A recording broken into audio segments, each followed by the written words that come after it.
Beep! The dull blast of the military horn resounded over the Kralik kingdom. Within the 1 to 3 military-industrial blocks, 6 royal family-controlled legions almost simultaneously received orders to mobilize. As for the target, besiege the royal palace? Upon hearing the target of this operation from the messenger, the legion commander of the Kralik kingdom's first army widened his eyes in disbelief and said, "You want us to assemble troops to blockade the royal palace, then set up a large amount of hot weaponry and prepare to completely demolish Administrative Zone 1? Are you sure this is an order from His Majesty Fine?" "I'm sure." The messenger nodded, then handed over the command order and mechanical signal token, with a slight twitch of his cheek. "Though it's a bit hard to understand, both the command order and the signal token are real. Check them out, and if there's no issue, you can move out as soon as possible." The Legion commander, looking shocked, took the command order and signal token, quickly identified the marks on the command order, and then pointed the signal token at his hand to verify the encrypted code. Upon confirming everything was in order, he fell silent for a few seconds and then, still skeptical, asked, "Though everything seems correct, are you certain this command order was personally issued by His Majesty Fine?" Upon hearing the Legion commander's question, the messenger's expression turned slightly cold. "What do you mean? I mean, is there a chance the broadcast abruptly cut off this morning was real?" Looking at the hostile look of the messenger, the Legion commander narrowed his eyes slightly, then gestured to the guards behind him to circle around and restrain the messenger, refusing bluntly. "Although we, the 1 to 6 legions, are direct royal family legions and should unconditionally obey orders, I now have reason to suspect that His Highness Fine has been—" "Ah!" With a scream, the Legion commander seemed to be bitten by something, flailing desperately, though the signal token clutched in his hand seemed magnetized and firmly stuck to his hand, bursting instantly into a dazzling purple-white arc. "Legion commander!" In sudden alarm, the surrounding guards were shocked, some reaching to assist the fallen Legion commander, while others continued towards the static messenger. However, ZZZT. The purple-white arc seemed to expand instantaneously, enveloping everyone within a 15-meter radius except for the messenger. In less than a 20th of a second, everyone within the arc fell to the ground. Though not unconscious, they were unable to get up, lying on their backs, staring fearfully at the sky. This is a microcurrent explosive from Research Zone 3, originally scheduled for your official equipment listing next June, currently still in the experimental stage. Raising his arm and pointing to the angry Legion commander, showing the porcelain piece on his wrist, the messenger informed matter-of-factly, "Without the insulating patch, your nervous system will be disrupted by the bomb's electric field, causing loss of bodily control. The effect lasts about 1 minute and 30 seconds, so you have 1 minute and 2 seconds left to decide whether to follow this command." "You, damn it!" Trying to open his numb jaw, the Legion commander angrily replied with slurred tongue. "So, the broadcast, did you really, the Majesty? There are 29 seconds remaining. I will never. Then I consider you have given up." After hearing the Legion commander's words, the messenger's expression stiffened slightly. He turned the Legion commander over, removed the hat to expose the back of his head, and then reached into his pocket, pulled out a spider-like object with 6 legs, and pressed it against the back of the Legion commander's head. Did you? Something to my mind. Don't worry, it's just a basic soul encoder. It won't kill you." Adjusting the position of the spider, and ensuring the 6 legs penetrated the Legion commander's scalp and contacted the embedded information chip, the messenger touched the back of his own head, then woodenly responded, "This is a product from Zone 1. It can perform basic coding on a living soul, forcibly adding several high-priority commands. As long as the special energy inside isn't depleted, it ensures your loyalty to the kingdom. I refuse. Once your body resumes movement and the paralysis wears off, remember to wear your hat to hide the encoder and have these guards watched closely. Then mobilize according to orders and prepare to destroy the royal palace." "Did you hear me? Do you accept the order?" Yes. Beep. After multiple similar scenes, the Kralik Kingdom, already in turmoil from a morning broadcast, was thrown into greater chaos. Though there were still doubts in their hearts, upon receiving orders from above, the soldiers of the 6 royal family legions eventually obeyed out of habit, assembling quickly and moving to surround the 6 districts around the royal palace. The kingdom's dirigible-less airships, mecha walkers of armored legions, all-terrain vehicles equipped with large-caliber cannons, and steam tanks covered in strange rivets also arrived earlier, sealing the royal palace tightly.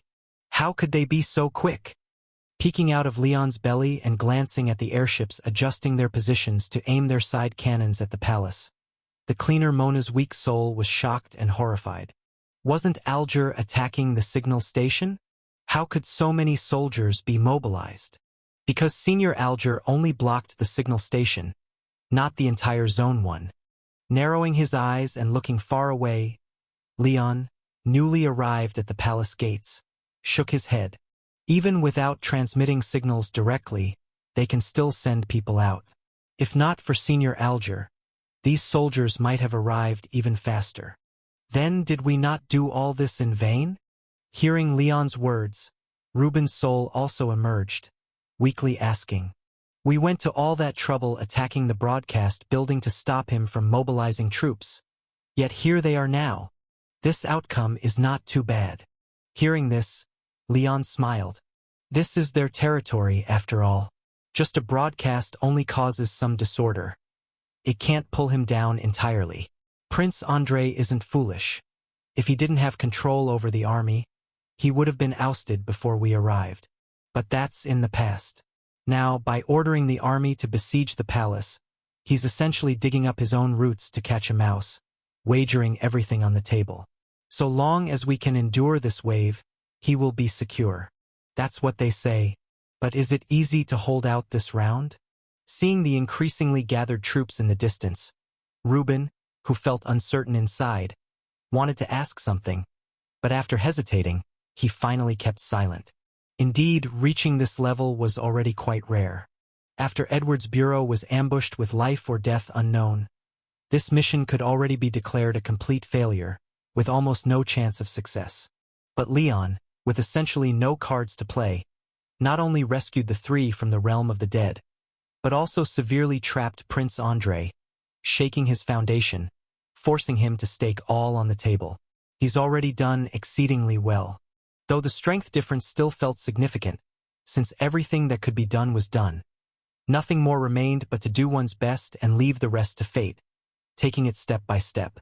The worst outcome would merely be death. Ruben, Sr., we actually have a high chance of success. Just like the canine deity once digested him, Leon was rapidly digesting Ruben's soul, vaguely sensing his soul's pessimism, and warmly comforted. My Leon value is just over 10 points, barely reaching the level of a second-level cleaner, but the 3 seniors' Leon values are all close to 30 points. Adding up our 4 Leon values already exceeds 90 points. Even if we can't cross the barrier between humans and gods, it's still the level of the Virgin Branch Chief with 59 Leon value, and with Leon value reserves far exceeding a Bureau Chief, it might not lack the power to fight. There's indeed power to fight, but after so many days, your reaction speed has been pulled to almost that of an ordinary person.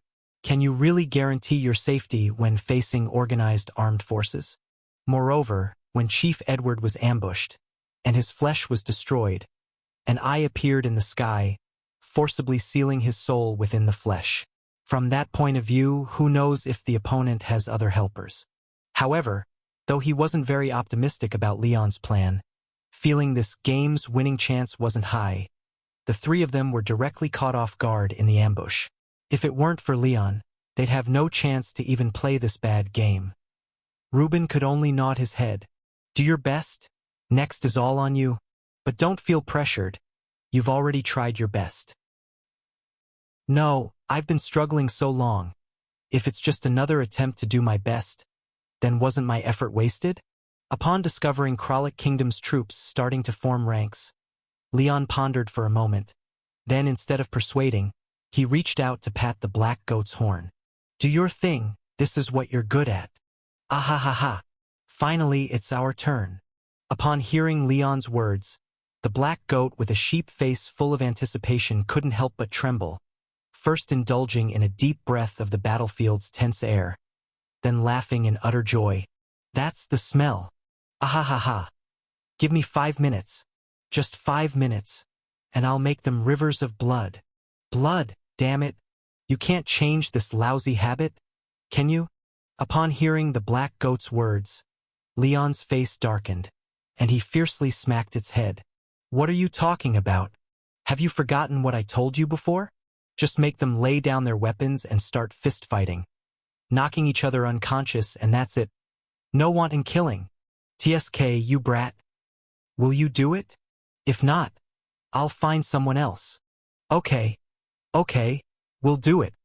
After inwardly cursing Leon a couple of times, the black goat floated up with a displeased face, the spiraled black horns slightly dimming, visibly trembling several times. And as the war cornerstone dimly yet intensely vibrated, an unseen hot wind suddenly swept out from the palace, taking just a few breaths to cross the open ground and reach the soldiers in formation, even penetrating tanks and mechas, reaching up to the sky, into the souls of soldiers aboard the Sky Clipper. Boom! Accompanied by an imaginary explosion sound, the 6th Royal Direct Corps of Kralik Kingdom, comprising over 11,000 soldiers, simultaneously ignited with black and red demonic flames, and all their noses simultaneously smelled a familiar intense scent. Salty iron, bloody scent, suffocating heat wave, pungent sulfur, suddenly inflating blood vessels, scorching anger within. The black and red flame burned ever fiercer, reddening the soldiers' eyes, heating their flushed faces, boiling the hot liquid in their veins, and their throats uncontrollably erupted with roaring shouts. Kill! Under the extreme drive of 59 contamination value, the black goat that had been oppressed in the Virgin Branch for years, for the first time revealed its true power.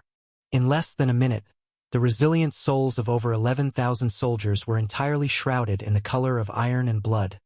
The nameless rage from the depths of their souls overbearingly burned away all reason, turning all into beasts driven only by slaughter. Weapons capable of piercing walls, artillery able to collapse buildings, the Sky Clipper floating beyond gun range. Under the full force of the near-god level demon, all those massively destructive weapons belonging to Kralik Kingdom, capable of leveling an entire city within half an hour, lost their operators in an instant, becoming unattended scrap iron. All within the black goat's capability range abandoned everything cumbersome in their hands, madly charging at any moving target nearby. These beasts possessing only innate combat instinct seemed to lose all fear and dread, disregarding the hands clawing at themselves, desperately choking others' necks until either themselves or their targets fell unconscious, either then dropping to the ground or glaring with blood-red eyes, roaring fiercely as they leaped at another target. Minutes and 15 seconds, Kralik Kingdom's Royal Direct Corps, annihilated. This. Witnessing the Kralik troops completely knocked out in the span of mere moments, the 3 second-level cleaners who had been worrying moments ago were now entirely dumbstruck. The female cleaner Mona, staring at the rampantly laughing black goat as if recognizing it for the first time, murmured in shock. This goat head is actually such a powerful abnormal object. Haha, I've told you before, we're demons. The most ferocious greater demons under true gods. Hearing the female cleaner's amazement, the black goat, feeling exuberant, turned its head with pride and bragged. And that was merely 1/7 of our power. Are you scared now? Ahahaha. Let me tell you, with our once-in-millennium talent, if not for being too greedy at the time, trying to seize 7 kinds of original sins simultaneously, we'd have become demon gods long ago. Only 1/7 of the power, and it can achieve such an effect. After listening to the black goat's boast, the 3 cleaners inside Leon's stomach were immediately taken aback. From the activation of the black goat's abilities to the annihilation of the 6 legions outside the palace, only a little over 2 minutes had passed. If even this level of effect is just 1/7, then how strong must this goat-headed demon be at its peak? Can't you boast a little less? As the smug black goat enjoyed the shocked gazes of the 3 cleaners, Leon, having caught his breath, couldn't help but expose. Dear seniors, don't listen to its nonsense. When it says 1/7, it means this is just one of its 7 abilities, not that it's 7 times stronger at its peak. Moreover, the main reason it can cause such an effect is because its abilities are suited for manipulating war and anger.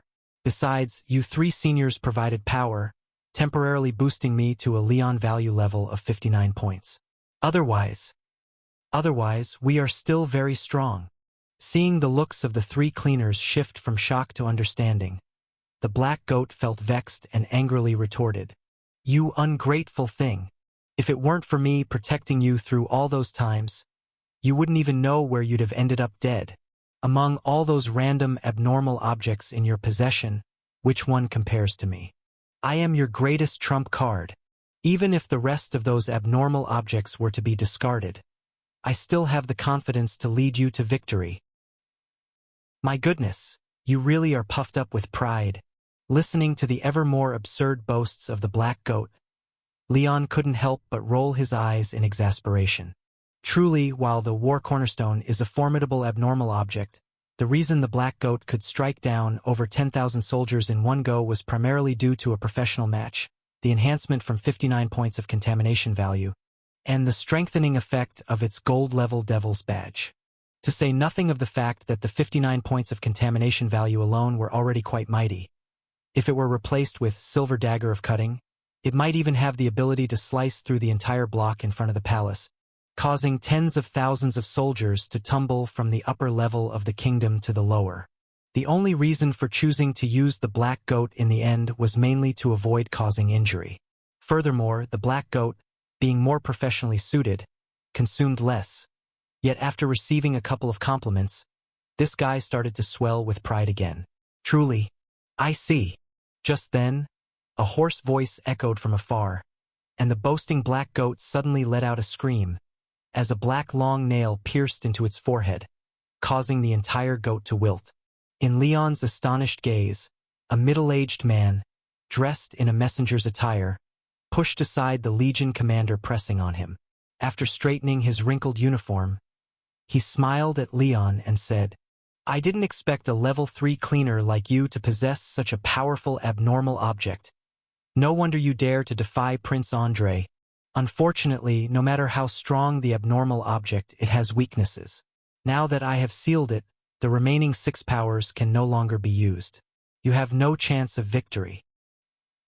Well, is it possible that this guy was just bluffing earlier?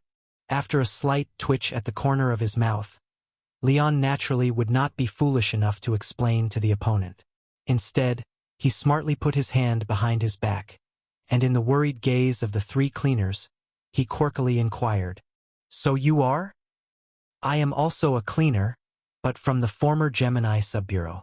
The middle-aged man bowed slightly, then with an arrogant smile said, My name is, Accompanied by a surprised grunt, the middle-aged man felt the world before his eyes tilt. His lower body stayed put, but his upper body skewed sharply downward. Behind him, the chest of the fainted Legion commander bore an honor medal polished as smoothly as a mirror, from which a hand holding a small silver knife slowly retracted. Ah! What did you do to me? What did this person come for?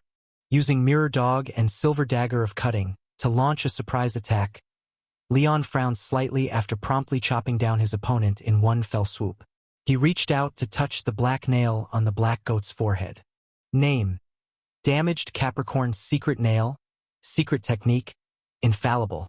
Appearance: a plain black long nail. Upon being driven into the target's flesh, it rapidly scorches a black Capricorn's secret pattern of an antelope head on a fish body near the target's forehead, disappearing in 12 hours. Ability: can use an incomplete Capricorn Palace, abnormal purification, secret technique, and is guaranteed to hit the target. Price: can only be used by those born between December 22nd and January 19th, and will disappear completely after use. File: one of the failures in the Secret Technique Popularization Project Capricorn, initiated by the Cleanup Bureau 900 years ago. Due to its exorbitant cost and its limited ability to temporarily disrupt operations of subdeity-level abnormal objects, it has been completely shelved and no longer produced. Only a few finished products remain. Evaluation.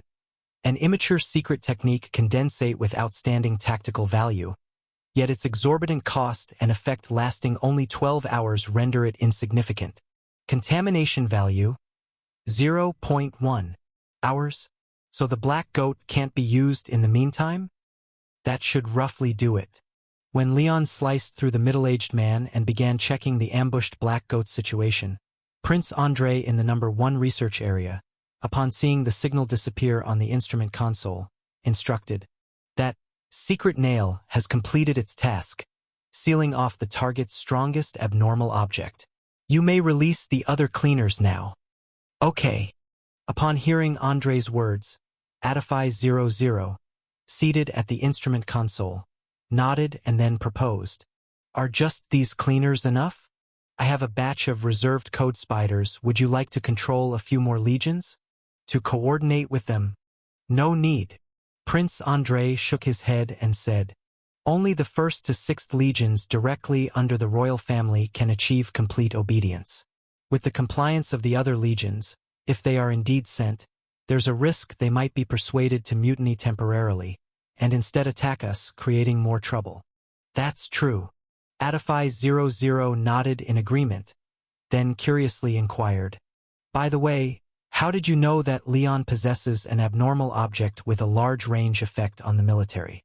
Did the Slaughter King Association provide you with the information? I don't know. Prince Andre fixed his gaze on the light on the instrument console. Without turning back, he said, I only know that most of the cleaner's strength relies heavily on abnormal objects. Facing a legion capable of utterly destroying the palace and erasing all evidence, he would certainly not dare to be negligent, and would undoubtedly employ a very strong abnormal object. At that point, as long as the secret nail seizes the opportunity to seal that powerful abnormal object, it would effectively cripple most of his strength, making it easier to send other cleaners to deal with him. I see. Adify 00 nodded in understanding, then reassuredly said, since you've calculated to this extent, he probably won't hold out much longer, saving me some trouble. No slacking.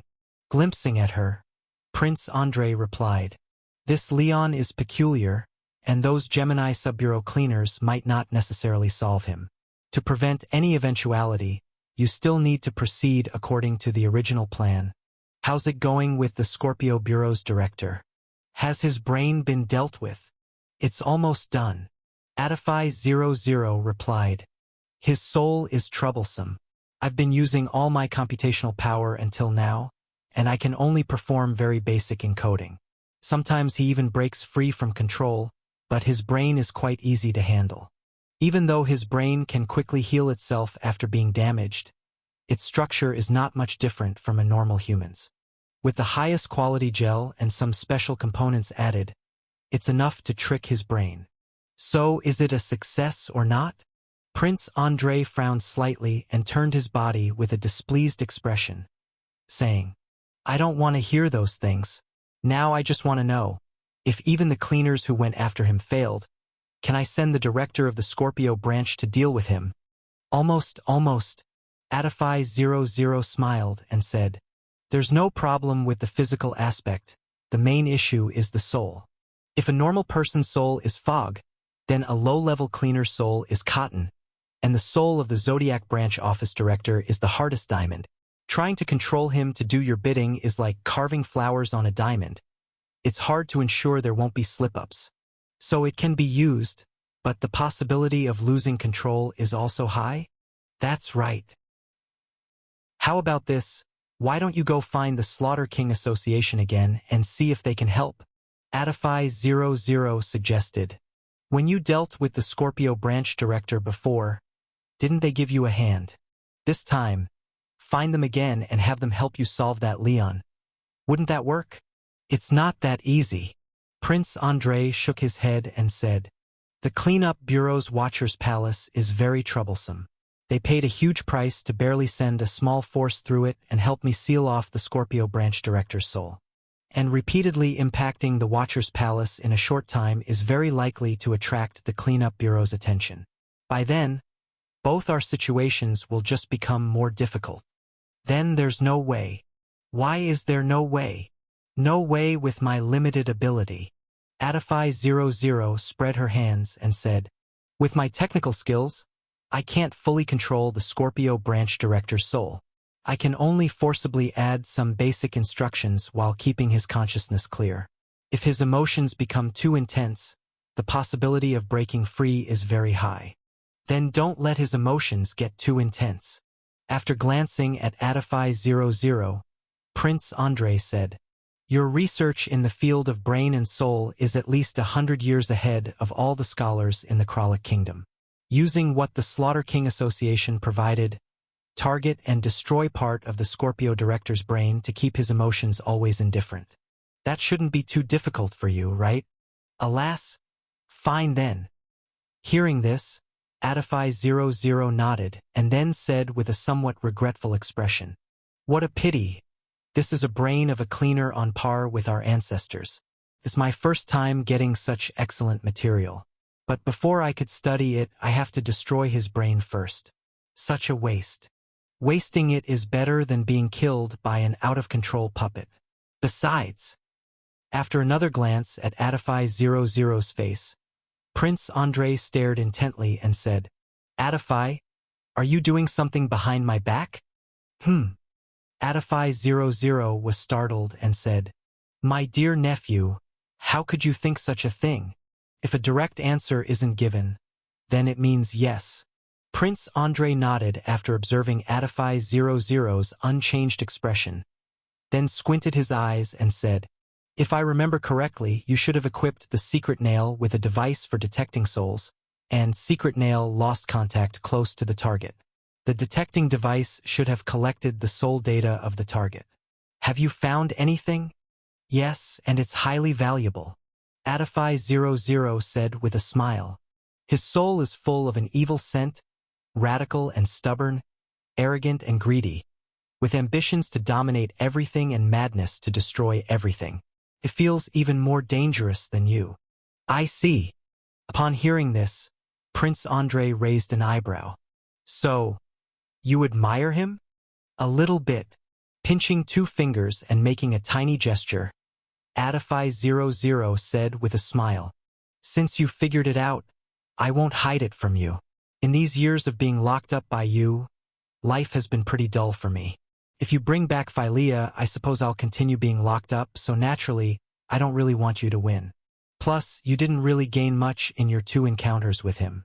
To avoid being in trouble if you fail, it makes sense for me to hedge my bets just a little, right? Fair enough.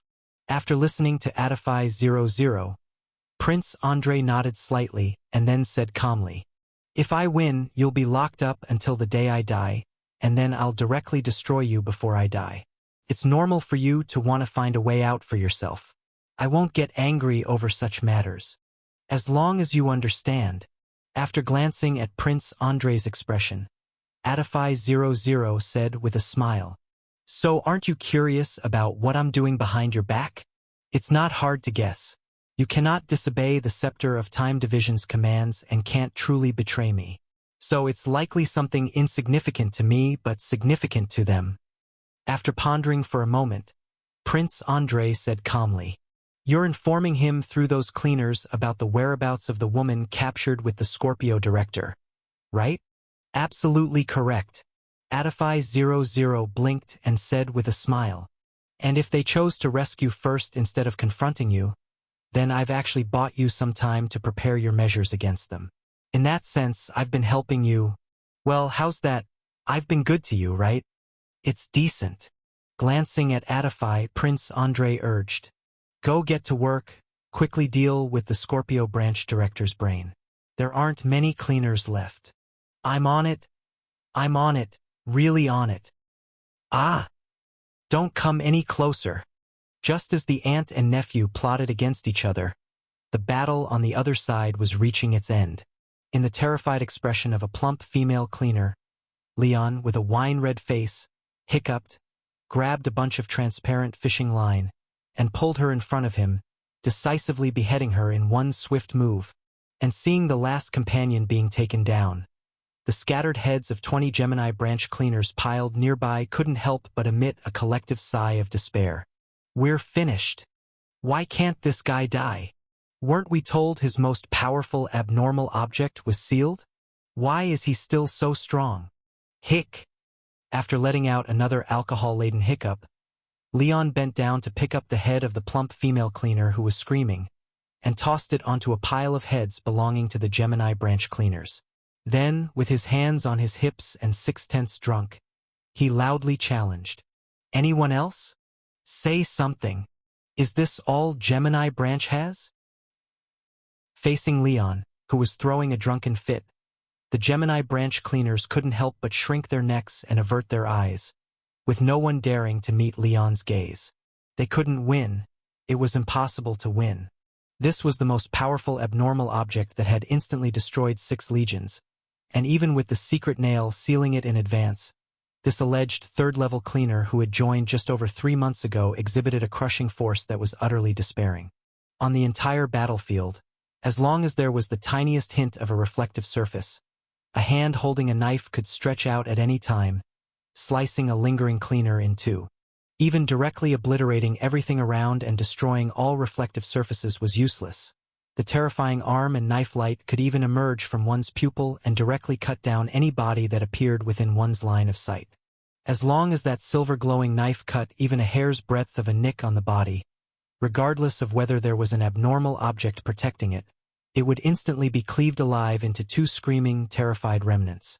In contrast, all our methods of attack, when contacting him, bizarrely had no effect whatsoever and caused not the slightest bit of harm.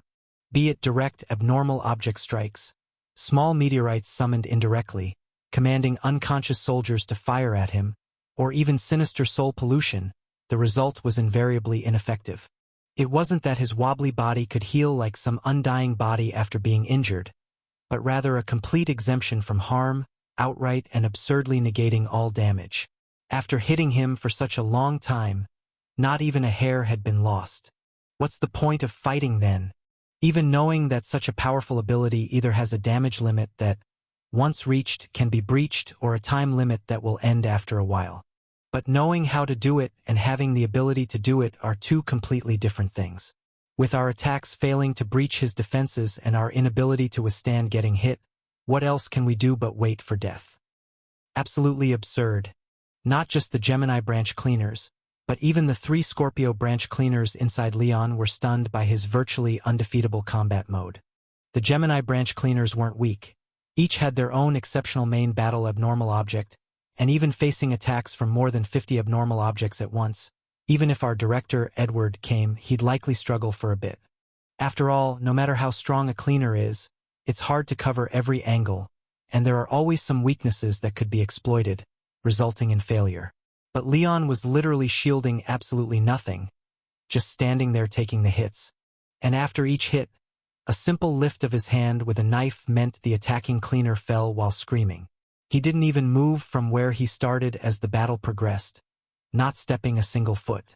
This meant that the second-level cleaners on the same level as us 3 didn't even qualify to make him move. All one can say is, as expected of a monster capable of handling 6 true god-level tasks in just 3 months, he's not on the same level as us 3 anymore, only lacking some Leon value compared to those director-level beings. What's even more terrifying to think about is that Leon, who achieved this formidable record, still had his strongest abnormal object sealed away. If that black goat wasn't nailed down, and he employed the other 6 1 against 1,000 abilities, could he even take on Director Edward? Pitifully weak. After shouting a couple of times and seeing the group of cleaners before him with evasive eyes, the drunken Leon snorted, then reached out to pat his own belly. "Frankie Sr., help me tie them up."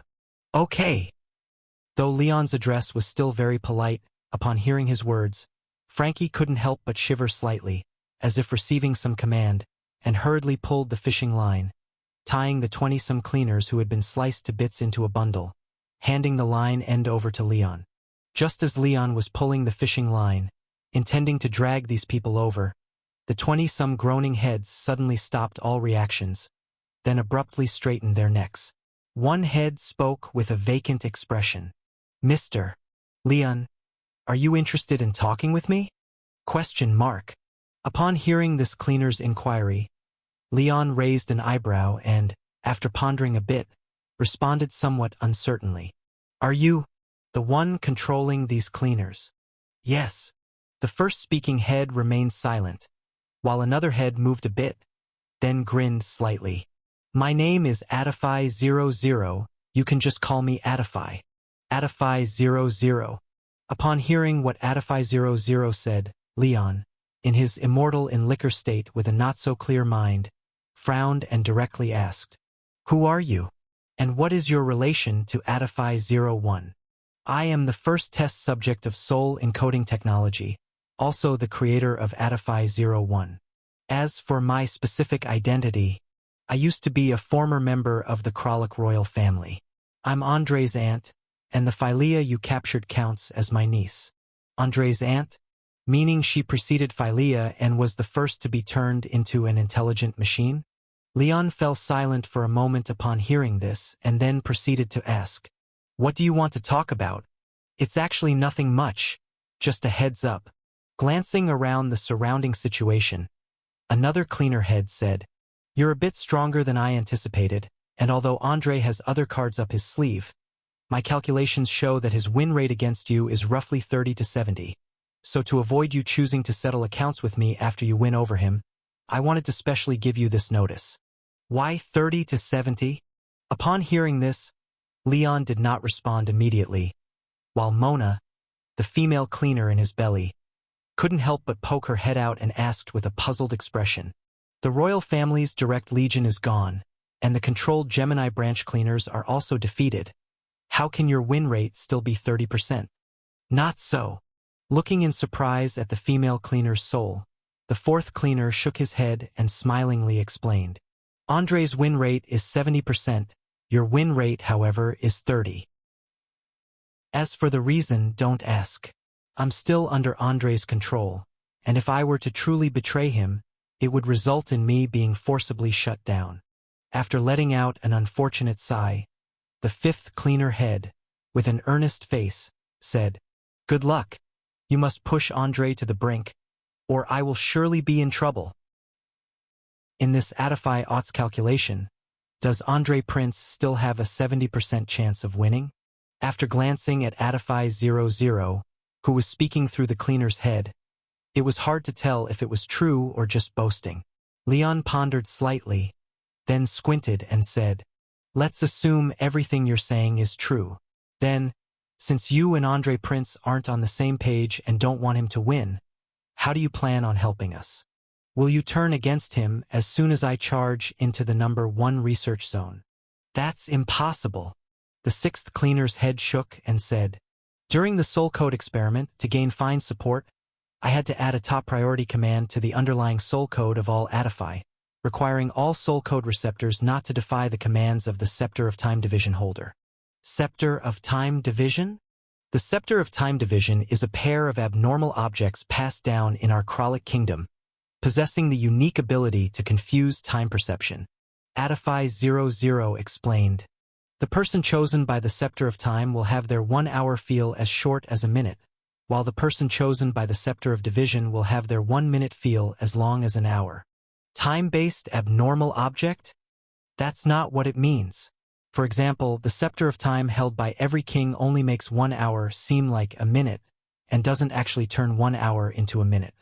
Simply put, the Scepter of Time Division confuses time perception, increasing personal reaction speed 60 times over and locking onto opponents with that 60-fold response, reducing their reaction speed to 1/60th of what it originally was, but it can't truly manipulate time. Even if it's not a time-based abnormal object, isn't that still insane? Imagining the consequences of his reaction speed slowing 60 times while his opponent's reaction speed increased 60 times. Not only did 3 second-level cleaners' hearts skip a beat, but even Leon couldn't help but take a deep breath. 60 times 60 equals a staggering 3,600-fold difference in reaction speed. If speed could match reaction, it could let a common ant catch up to a high-speed train. No wonder Adify00 said Andre's odds were still 70%. With such a monstrous abnormal object in hand, even 30% winning odds seem generously given. Rest assured, the Scepter of Time division isn't that formidable. Seeing Leon's silence and seemingly worried about losing the confidence to confront Andre, the seventh cleaner's head quickly comforted.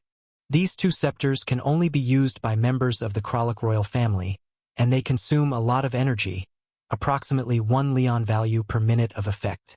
If someone with 1 Leon value uses it, it can only make someone's 1 minute into 59 seconds, with an amplifying effect of merely 1/60th. Even someone with 10 Leon values using it can only increase their reaction speed by 10%. After listening to Adify 00, Leon hesitated slightly, then squinted his eyes. Though that's true, if this falls into the hands of someone with 30 contamination values, it can widen the reaction speed gap fourfold. If it crosses the difference between man and God, a cleaner with 60 contamination values can still produce a 3,600-fold enemy reaction speed difference. So, no matter how you view it, this is a terrifying, late-stage divine artifact. After noting down information about this Scepter of Time division, Leon frowned deeply and said, "Why are you telling us such important information? Aren't you afraid of being shut down for betraying Andre?" "It's no problem this information isn't important." Adify 00 smiled gleefully and said, "Andre is not a cleaner and lacks the cleaner's unique Leon values, so the Scepter of Time division in his hands has no effect, acting only as 2 tokens to control me. Also, because these 2 scepters have the highest authority over all Adify, he can't hand them to others either. Moreover, only the recognized royal family members can use them, and the royal family has long been killed by him, so he can't give them if he wanted to." "I see." Leon nodded slightly and continued questioning. "So back to the previous question. How do you plan on helping us deal with Andre?" "I've already mentioned this before. I won't help you deal with Andre." Adify 00 blinked and said, "Currently, his odds of winning are higher, so I'm just hedging my bets, selling you a favor just in case. Your fence-sitting is rather blatant." With a somewhat speechless shake of the head, Leon asked, "So what are you planning to sell me? The whereabouts of your captured companion? Is that enough?" The 8th cleaner's head lifted up with a smile and said, "That cleaner named Nicole from the former Gemini branch wasn't killed in the previous ambush. Instead, she was captured by Andre and is being held in the basement of the number 3 military zone." "Oh," Leon nodded upon hearing this. "I see. What else? Isn't that enough?" Adify was slightly stunned by those words and somewhat perplexed as she asked, "Aren't you companions? Aren't you going to rescue her immediately?" "Why rescue her?" Rubbing his temples to clear the haze of alcohol, Leon shook his head and asked in return, "Are you going to kill her?" No." "So are you torturing her? Subjecting her to punishment?" "This is also not happening." "Then what am I rushing for? Let her stay with you." Glancing at Adify 00, Leon calmly said, "Besides, since you can't betray Andre, you can't help us, and you can't even reveal Andre's other cards, you naturally can't specifically help us increase our fighting power at this time. So, if I'm not mistaken, Nicole must be under control now, or her abnormal objects have been sealed. Even if we rescue her, she can't do anything, right?" "Looks like I'm right." In Adify 0's wordless silence, Leon summarized, "If I don't rescue Nicole, not only will we not be in danger, you'll also have to feed her well and guard her, and other than lacking freedom and having bad meals, she won't face any hardship. But if I go to rescue her, first, we'll be in danger, secondly, she won't be able to help, and with her abnormal objects sealed, she'll be stumbling along with us, slowing us down and hindering our actions. It's better to let her stay captured by you." "Sounds like that's indeed the case. So if you want to cooperate with us, and avoid being held accountable after we defeat Andre, you'd better offer something more practical," Leon calmly said while threading fishing lines to bind the dismembered cleaners together. "Since you can communicate with me through them, I won't knock these guys unconscious for now, but if you want something from us, you'd better think about what you can offer us, I'm leaving first. I'll wait for your good news. In Adifai-Ott's silent contemplation, Leon turned and entered the Kralik palace with its door blown up, then sternly said, "Three seniors, we should probably prepare to confront Director Edward." What? Hearing Leon's words, the three cleaners could not help but be taken aback. Why should they prepare to face Director Edward? Could it be? Do you think Director Edward has been controlled? The female cleaner, Mona, was the first to speak, her face full of shock as she questioned. Why do you think that? Did that person give you a hint just now? It didn't give me any hint, but the possibility is very high, Leon said with furrowed brows. Director Andre has already crossed the difference between man and God, so even if his body is destroyed, he wouldn't die immediately. And when I went to the realm of the dead to fetch you, I indeed didn't see his soul, so he should have been captured like Nicole. And in the absence of his direct legion and the cleaners from the Gemini branch, that Adifai number 0 still concluded that Prince Andre had a higher chance of winning. Plus, it didn't mention anything about Director Edward's situation from the beginning, seemingly avoiding something deliberately. So, I can only suspect that the controlled Director Edward is the reason behind Prince Andre's 70% chance of winning. Indeed, if that's the case, it makes sense. Exchanging glances for a moment, the three cleaners from the Scorpio branch couldn't help but feel a flush of despair in their hearts. No one knew better than them how strong Director Edward was. Even after absorbing most of their soul power, although Leon's displayed level was also astonishing, it was still far behind Director Edward. Not to mention anything else, the existence of the difference between man and God alone was an insurmountable chasm. Don't be fooled by the mere 1-point gap between 59 Leon value and 60 Leon value. It's like 1 degree Celsius water is still liquid, but at 0 degrees Celsius, it's starting to freeze. This 1-point difference in contamination value is the beginning of a qualitative change. Once a cleaner's power reaches the standard and successfully crosses the difference between man and God, there will be an earth-shaking change in their density or presence, making it increasingly difficult to be shaken. It's like a gentle breeze can ripple a lake's surface, but even a level 10 gale can only lift and shatter ice without causing ripples. After a cleaner freezes, abnormal objects with insufficient status find it hard to move them. And although Leon's strength was astonishing, when facing the already frozen Director Edward, his highly powerful abnormal objects would surely have their effects greatly diminished. If Prince Andre could really control Director Edward and fully utilize his strength, not to mention having a 30% chance of winning, there might not even be a 0.001% chance. Seniors, don't be discouraged. We might not necessarily lose yet. Having personally experienced the difference between man and God, Leon naturally understood the disparity behind that 1-point contamination value. But feeling the despair rising from the souls of the three cleaners, he still spoke to encourage them.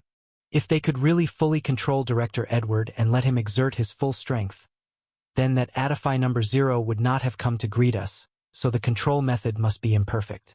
If I were to guess, they either cannot perfectly reproduce Director Edward's strength, or when Director Edward goes all out, he might break free from their control, having an output limit that is not too high, and may not necessarily overpower us greatly. Could the control be less than perfect? Hearing Leon's analysis, the three cleaners couldn't help but calm down a bit. The female cleaner with the best psychological composure pondered for a while before clenching her fists and speaking proactively. Yes, when we were attacked before, Director Edward's body was also half destroyed, and at his level it certainly wouldn't be easy to repair, so Director Edward's strength must be somewhat diminished. And the soul should also have issues. Recalling those cleaners from the Gemini branch who were hacked to pieces by Leon, Frankie tugged at his beard thoughtfully. When Leon was fighting those cleaners from the Gemini branch earlier, I took the opportunity to observe their souls and felt that their souls seemed a bit stiff, with a slight delay in their reactions each time. If their method of controlling Director Edward is the same as that used on those cleaners from the Gemini branch, it could also have this problem. Now that you mention it, I do feel something is off. After hearing Frankie's words, Ruben also poked his head out and began to analyze. Aside from their souls, Their fighting style also seemed awkward, as if those cleaners from the Gemini branch were always too rigid, and their development of their abnormal objects was highly peculiar. For example, if I were using those abnormal objects to attack Leon, I wouldn't use full force again after finding it ineffective the first time. I would conserve my energy and try to attack the ground under his feet to force him to move. But those cleaners from the Gemini branch seem completely unconcerned about expendings and don't consider adaptability, always attacking full force without restraint. This might also be an exploitable flaw. Damaged body, delayed soul, and rigid fighting style? Noting the potential flaws analyzed and identified by the three individuals on the controlled Scorpio director, Leon, who was on his way deeper into the palace, couldn't help but slightly lift the corner of his mouth. Although the three seniors were indeed shaken upon learning the grim situation and the potential need to face the controlled Scorpio director, they immediately calmed down upon hearing there was still a chance. They began to rack their brains to analyze the situation and desperately search for potential turning points. This could only mean that as elites of the Scorpio branch, the three seniors were all top-notch regarding psychological composure and professional skills. And considering their familiarity with the Scorpio director, as long as they could maintain their composure and provide more intelligence on the Scorpio director, perhaps he, Leon, might be able to wrestle with Edward. With the determination to fight tooth and nail, Leon passed through the transparent glass walkway of the Kralik Palace amid the analysis of the three cleaners, bypassing the clock-like circular corridor and arriving outside the main hall door referred to as the Preservation Hall by Philea. And just as Leon was about to push the door open, a mechanical voice suddenly came from inside the main hall. "Everyone, gathering you here today is to discuss a significant matter concerning the kingdom's future." Curiously pushing the door open and seeing the source of the voice, Leon's pupils suddenly contracted. On the throne in the center of the Preservation Hall, the middle-aged man speaking had a cut across his forehead, his upper scalp lifted back, leaving the place where his brain should be empty. Although his facial features appeared familiar and resembled Andre somewhat, the middle-aged man seemed completely oblivious to his open skull and continued to narrate with a blank expression. "After being assessed by Adify, my daughter Philea's brain has talent surpassing hers tenfold, so it was suggested to extract her brain and make it into a new core. What do you think?" So this is what Philea meant by simulating past scenes to keep all the Adify bodies in minimal cognitive activity when not in use to preserve the brain. After glancing around the preservation hall and seeing 6 or 7 preservation vessels, similarly opened up like the middle-aged man, Leon couldn't help but hiss, feeling a tingling sensation on his scalp. This is truly quite perverse. After shaking his head wordlessly, Leon hesitated slightly but then did not disturb the small theaters of these Adify bodies. Instead, he activated the secret tail and found a seat towards the back. "Fine. What are you talking about?" Before the royal family members below could respond, the queen beside the middle-aged man, with a face full of shock, demanded, "Didn't we already agree that such a crazy thing is absolutely not allowed? How can you?" I'm sorry." It seemed that after the brain was taken out, it affected the body's ability to express emotions. Facing his wife's angry questioning, King Fine first let out a mechanical sigh, then read aloud expressionlessly. "You understand the current situation of the kingdom, whether it's non-renewable resources represented by thunder or consumable materials like hover crystals. In recent years, they've been insufficient. Nearly 20% of factories have shut down, and over 60,000 people have lost their jobs. Our contract with the Vandastone Kingdom is about to expire in half a year. They are preparing to raise energy prices. Over 20 mining areas such as Cheshire and Black Mountain have been causing trouble since last year, trying to break free from being just mine locations. The kingdom's current situation is not optimistic. If a stronger Adify could appear to manage the entire kingdom, these losses could be reduced by a minimum of 15%. With a maximum reduction of up to 35%. The crisis facing the kingdom could be greatly alleviated, so it's not about how much we can reduce."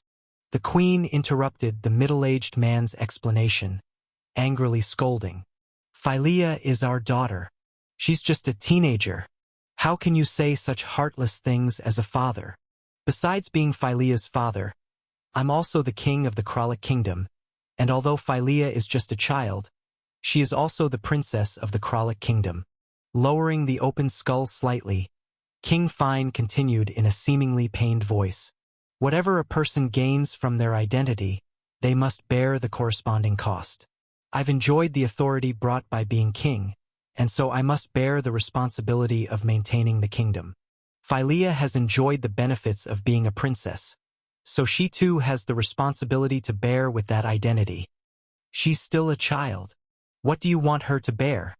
The queen fumed. Fine. You make me sick. Do you know what you're saying? If Andre finds out. If I don't do this, neither Andre nor Philea will live to see their 15th birthday. What? Hearing King Fine's impulsively shouted words, the queen was stunned, and even Leon below couldn't help but raise an eyebrow. In a moment of complete silence, the brain opened King Fine's side and then spoke in a low tone. As you know, due to the influence of our bloodline, our family generally has frail bodies, but our brains are naturally much more developed than normal people's. But Philea and Andre, the difference between their brains and ours is even greater than the difference between ours and ordinary people. This extraordinary talent isn't so much a gift from heaven as a curse. Pausing a bit here, King Fine continued with a more oppressive tone. These two children have brains which are different from everyone else's. Some parts that should have matured and then stopped developing during infancy will continue to develop endlessly, crazily occupying space from other brain tissues. While they're still young, there aren't many abnormalities, but as their brains continue to develop, it'll gradually affect their motor skills, potentially bringing about losses in vision, taste, and touch. In the final few years, they will even completely lose control over their bodies, losing all sensory perception of the outside world, and will be helplessly confined in an empty prison by their wildly operating genius brains until death. This. Shocked by the truth King Fine revealed, the queen exclaimed. Then Andre has been frequently falling and complaining of blurry vision in the mornings recently.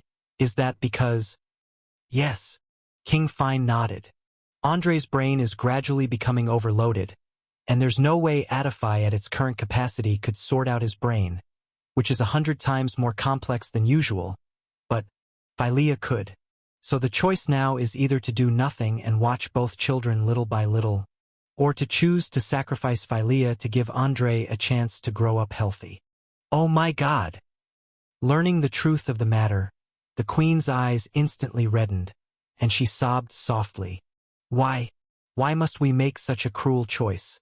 Moreover, Philea and Andre are so good. If he finds out in the future that it was by sacrificing Philea that he lived, that child might. He won't find out. King Fine shook his head, reading aloud expressionlessly.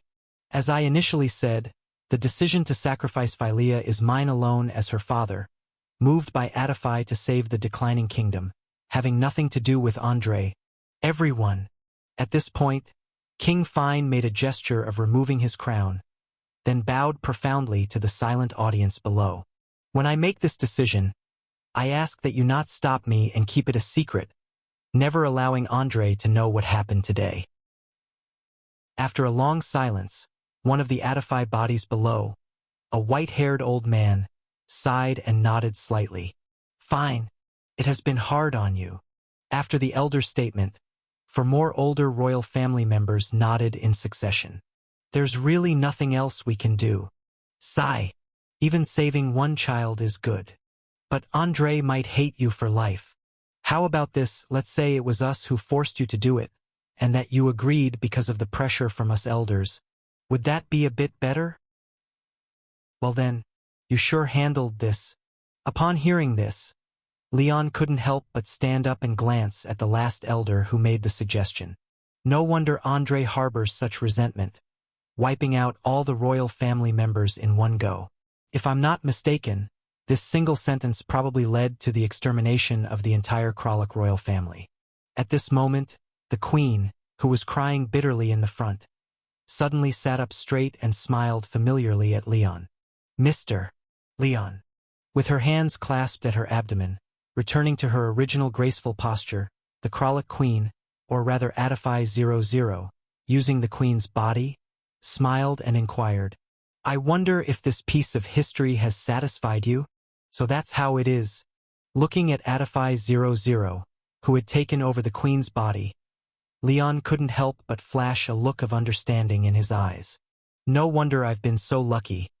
As soon as I entered the Hall of Preservation, I stumbled upon this little drama revealing the truth from those years. It was specifically arranged for me to see. Well, let's make do." After nodding non-committally, Leon stared at the gentle smiling Queen and asked, "These things you just showed me, does Andre know about them?" "Of course not." The Queen, or rather Adify 00, smiled and replied, "Philea's computing power is indeed much stronger than mine, but when it comes to the soul and memory, it's not something that can be easily sorted out just with computational power. As the creator of the soul encoding technology, I thought hiding a little something in my creations shouldn't be too difficult." "I see. It seems the relationship between you and Prince Andre is even worse than I had imagined." Narrowing his eyes slightly, Leon spoke. "Did you hide these past events just to use them against him when the time came?" "Don't put it so harshly." Adify 00 replied with a smile. "After all, I'm still Andre's aunt. Maybe I just didn't want to tell him the truth, because I was worried that it would devastate him." "Yeah, right." Glancing at her speechlessly, Leon did not continue the conversation but pondered over the backstory of these past events. After all, if what Adify 00 showed him was true and Prince Andre also wasn't aware, the tragedy that befell the Kralik royal family was caused by a misunderstanding. Out of not wanting to see his two children die in despair amid sickness, the old king decided to sacrifice one to save the other. Not wanting Andre to bear the guilt of surviving because his sister was sacrificed, the truth was hidden from him. But in Andre's eyes, it was as if the entire Kralik royal family had gone mad. To solve the kingdom's crisis, they pressured the old king to sacrifice his 12-year-old sister. Not only did his parents fail to protect Philea, but one gave the order, and the other tacitly approved. On his sister's birthday, they had her brain removed while she was alive and turned into a cold machine. Honestly, if it were me, I'd have gone insane in such a situation. Standing from the perspective of a fellow sister protector, Leon couldn't help but shake his head slightly as he thought about Andre's experiences and somewhat understood the reason behind all his actions. King Fine and his wife didn't want Andre to live bearing guilt, but as it turned out, they took even more from him by doing so. In Andre's perspective, if his father could sacrifice his sister for the kingdom, he could naturally be sacrificed too.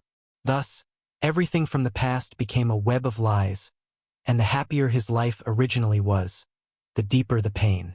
Honestly, if Prince Andre's last name were Uchiha, this event would probably have been enough to awaken his powers, and at least it'd be a 3-tomo Sharingan.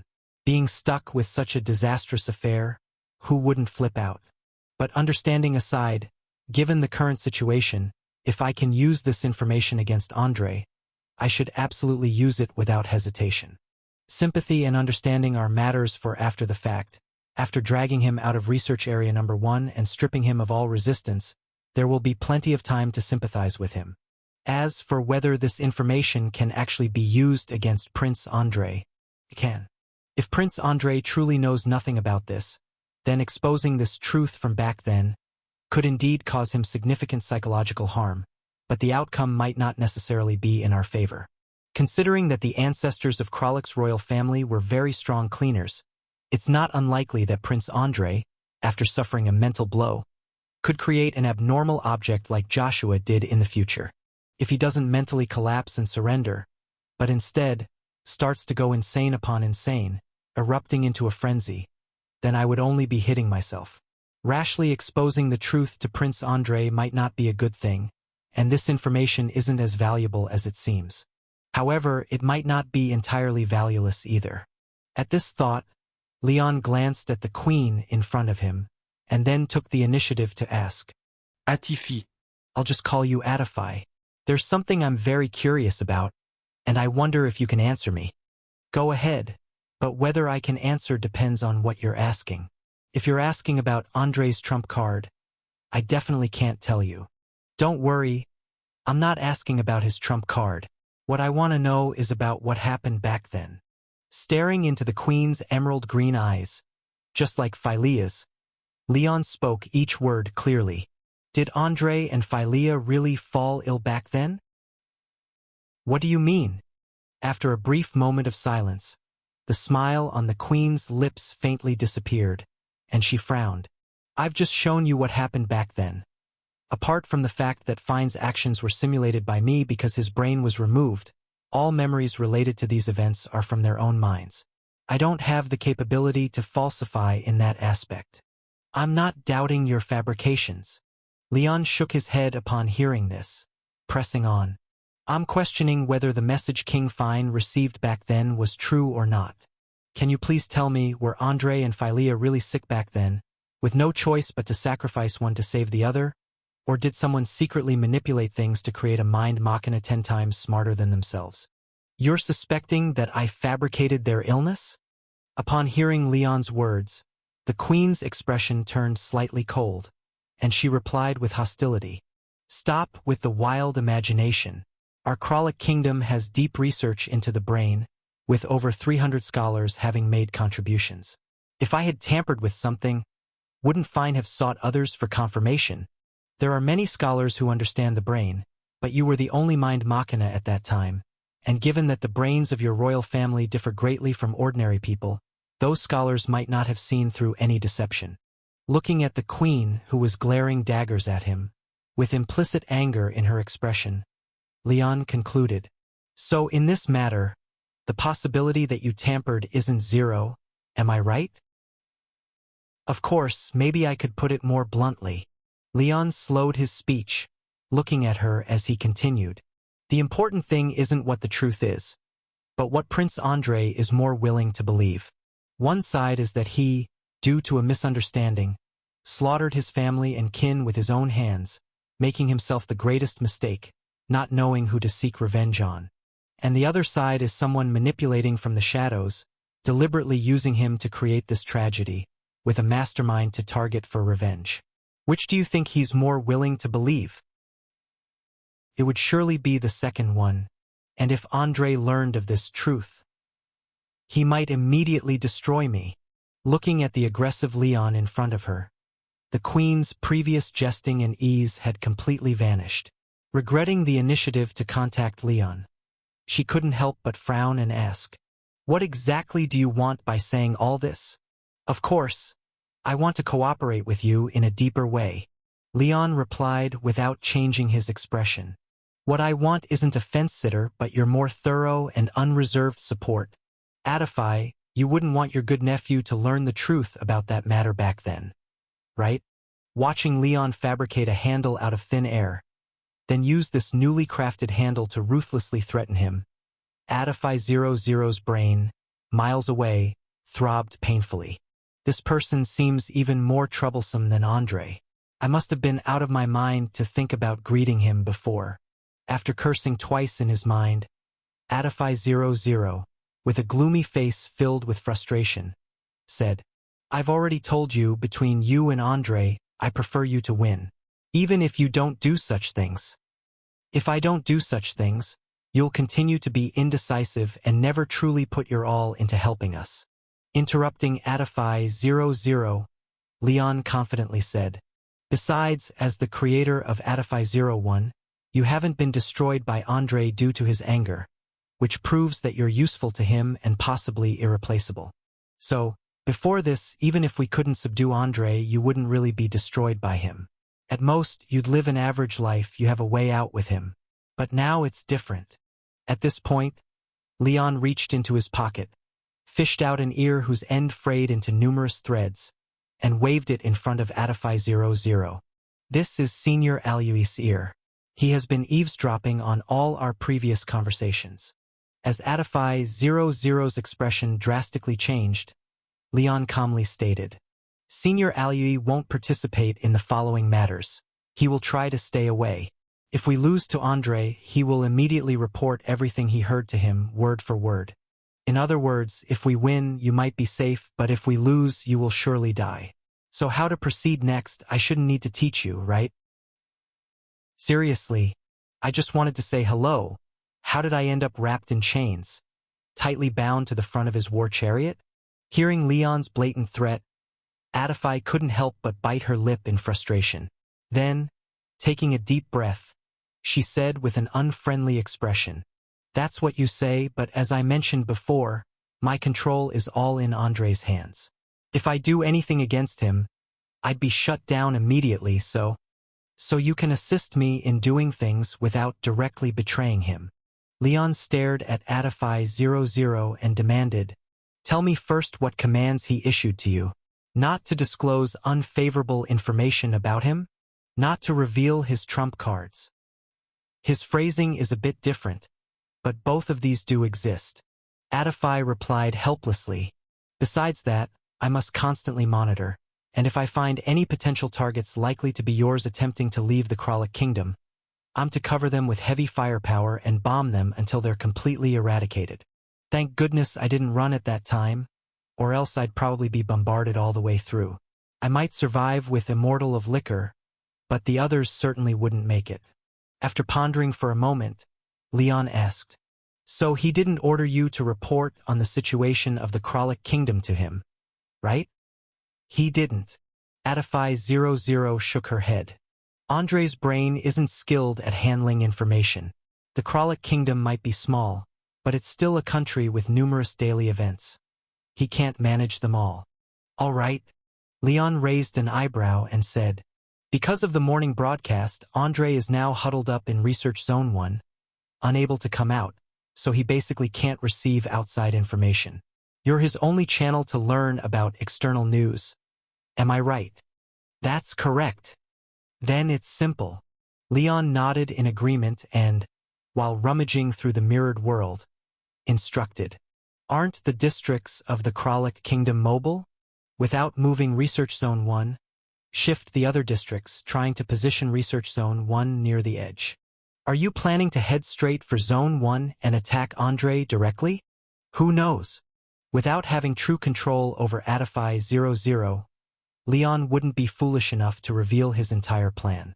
Smiling at her puzzled expression, Leon found a camera larger than his head from the mirror world. He stepped forward and took a couple of shots of the old king's skull, then instructed, "Lend a hand. Uncover everyone's skulls for me to photograph." "All right."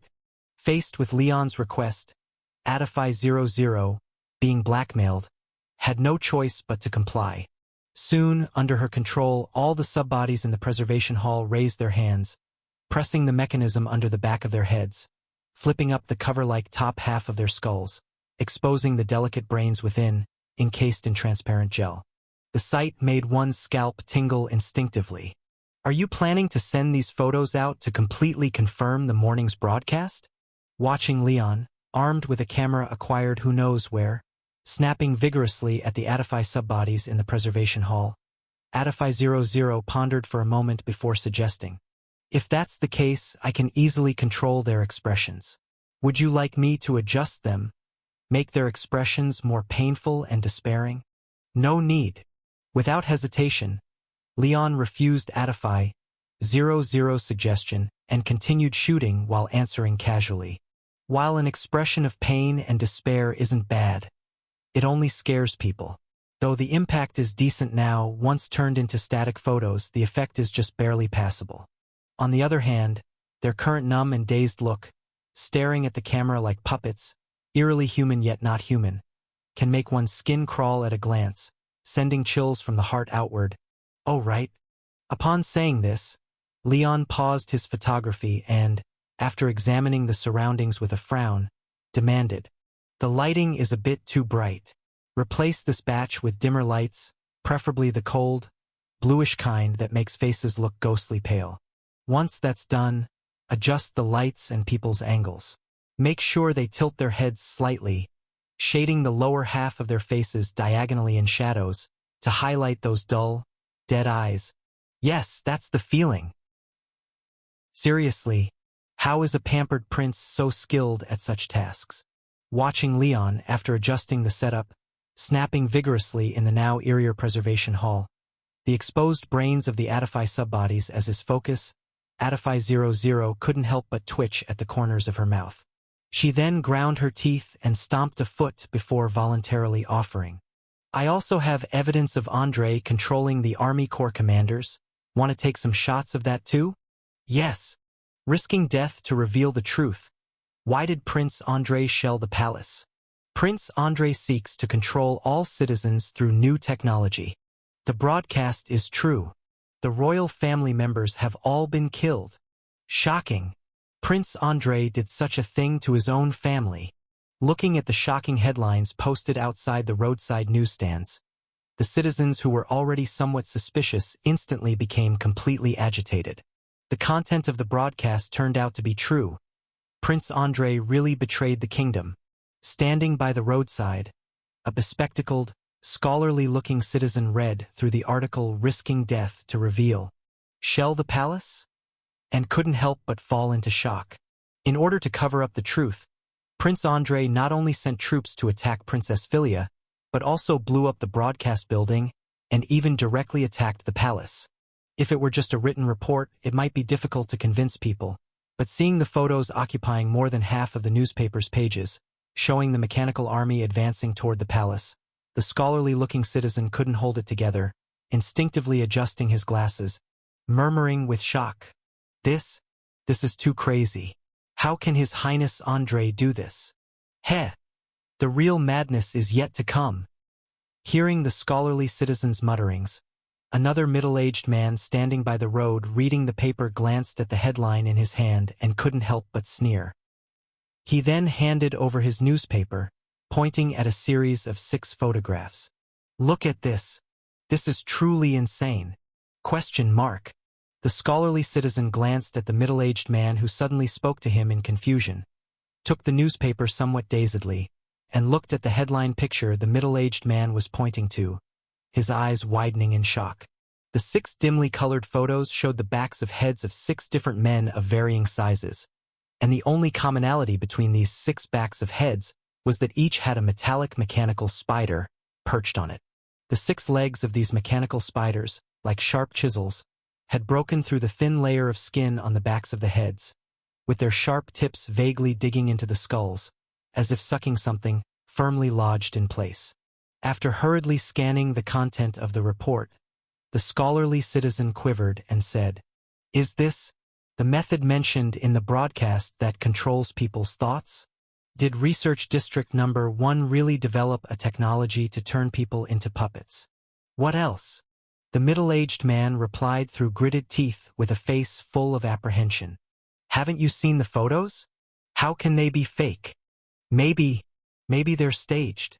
Unable to accept such a crazy reality, the scholarly, bespectacled man couldn't help but hypothesize.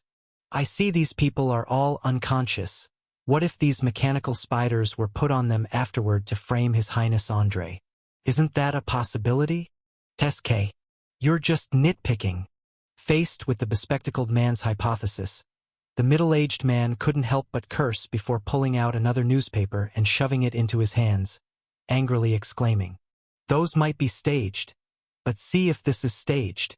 Startled by the middle-aged man's loud voice, the bespectacled man instinctively shrank his neck, then took the slightly crumpled newspaper, cautiously opened it, and then, hiss! Upon seeing the main photo, a rush of coldness surged from the tailbone of the bespectacled man, all the way up the spine to the top of the head, causing his scalp to tingle, and he involuntarily gasped, tearing a large hole in the newspaper. "Hey, watch it!" After glaring at the bespectacled man, the middle-aged man said with dissatisfaction, "I only lent it to you for a look. Why did you have to tear my newspaper? You owe me a new one." But by this time, the bespectacled man couldn't hear what the middle-aged man was saying. His gaze fixed on the newspaper's main photo through the thick lens. The location of the photo seemed to be a somewhat dim hall, with over 100 expressionless and rigid people, exposed their upper skulls under the cold blue light, revealing grooved pink-purple brains, staring intently at the camera. The photographer, perhaps due to poor skills or being frightened by these cracked skull people, captured the scene with a tilted lens, with most faces coming out somewhat blurred. But this technical flaw nicely obscured most of the cracked skull people's faces, leaving only those pairs of dead, indifferent, human yet not quite human eyes. And in the center of this intimidating group, hunched on the throne with an empty skull exposed, was none other than King Fine, who was smiling and greeting the citizens of the Kralik Kingdom just a few months ago. This, faced with this explosively stunning photo and the terrifying facts behind it, the bespectacled man turned pale and uncontrollably let out a scream. Ah! Hey, what are you doing? The bespectacled man's sudden yell was so abrupt that it scared the middle-aged man into clutching his heart in complaint. Even Leon, who was flipping through the newspaper nearby, was so startled that he almost tore the newspaper on the stall. Looks like the effect is good. After scrutinizing the bespectacled man's expression, Leon couldn't help but nod in satisfaction. He then got up from the newspaper stand and merged into the crowd on the street. With these newspapers distributed, the last obstacles can be considered removed. Prior to this, with the help of Adify Ott's soul encoding technology, Prince Andre still had the possibility to control other army leaders and muster another army. Apart from dealing with the Scorpio director, I had to guard against any potentially mobilized armies. But after these newspapers spread, to avoid becoming someone else's puppet, the remaining military chiefs in the Kralik Kingdom would certainly not allow Prince Andre's emissaries to approach them. Except for the Scorpio director, he has no other cards to play. And after possibly eliminating all obstacles, we just need to make final preparations to attempt an operation on Research District Number 1. Recalling the intelligence on the Scorpio director, Leon reached his destination, left the crowd, and walked to the roadside greenery, squatting in the bushes to search for a while, pulling out a cream-colored flower, gently flicking its stem. Immediately afterward, the emerald-eyed girl with closed eyes was tossed out from the flower stamen, landing with a plop in the greenery. Wake up! After patting Philea's smooth cheeks to awaken her from unconsciousness, Leon, seeing her bewildered expression, seriously proposed. Let's strike a deal. I can save your life, and in return you call me Dad. How about it? Ha! After being awakened from a coma by Leon, thanks to her exceptionally intelligent mind, Philea envisioned at least 17 or 18 scenarios of what Leon might possibly do to her. Whether it be deceit, threats, inducements, or intimidation, she considered all possibilities and even pondered how to respond to create an account of this troublesome and dangerous person with minimal suffering. Yet, no matter how sharp her mind is, no matter how outstanding her personal calculation abilities are, Leon's statement, "How about I be your dad?" still directly caused her brain to crash. No way. Are you crazy? Facing Leon, who for some unknown reason suddenly wants to be her father, the emerald-eyed girl couldn't help but choke fiercely and then stood up abruptly with a hint of anger in her eyes, saying, "You! I already know. You are the core of Adify 01. Seeing the emerald-eyed girl's somewhat panicked expression, Leon sat down cross-legged in the green zone and then began to recount seriously. During the time you were unconscious, I took a trip to the palace and figured out your origin. You are the core program of Adify 01, and the number 1 district used the bones of the late Philea princess to create a body almost identical to hers from that time. After you occupied this artificial body, you became the new Philea princess. I didn't judge wrongly, right? Oh, I might be doomed. Upon hearing Leon directly reveal the truth she had been trying to cover up and recalling the grudge between Leon and Andre, the emerald-eyed girl's face instantly turned pale. If her fake princess identity hadn't been exposed, he, as a cleaner, probably wouldn't have attacked her. But now that her fake princess identity has been exposed, he's likely to make a move to eliminate her. If you want to kill me, just do it. Looking at Leon, who was squinting at her with what seemed like a murderous aura, Philea couldn't help but stomp her foot, straightening her pale neck and defiantly shouting, "Brother Andre will definitely avenge me. Set aside whether to kill you for now. I think you seem to have quite a misunderstanding with that Prince Andre." After clicking his fingers unconsciously on his knee twice, Leon looked at the emerald-eyed girl prepared to die with honor, smiled and said, "Princess Phylea, do you think that Prince Andre values you very, very much?"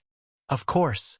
The emerald-eyed girl snorted in response and lifted her chin slightly as she said, "He could have forcibly controlled me and demanded I follow his orders. But when I told him I wanted to exit the intelligence and experience human life with a human body, he took the risk of halting all research and released me directly." "Well, he does seem to indulge you. I agree on that point."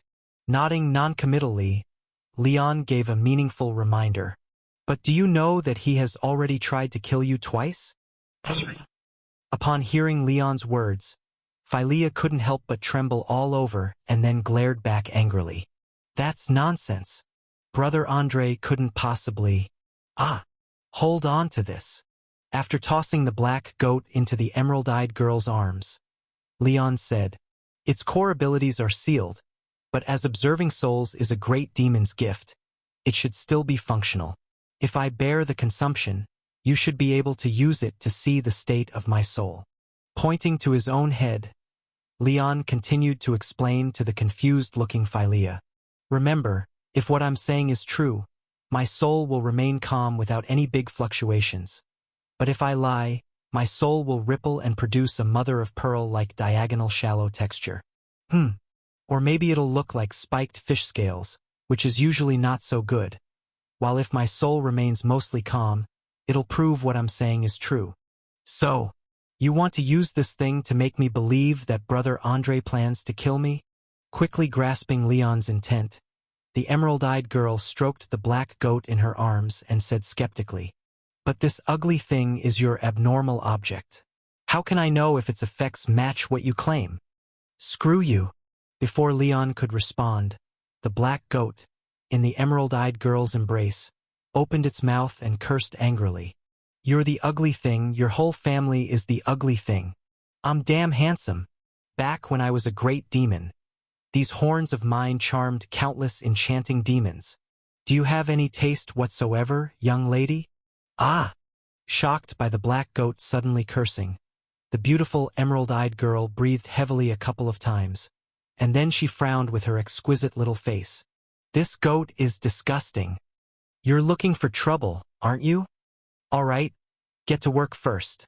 After stopping the goat from continuing its tirade, Leon turned to the still-shaken emerald-eyed girl and said, "If you don't believe it, you can ask 2 questions to test it.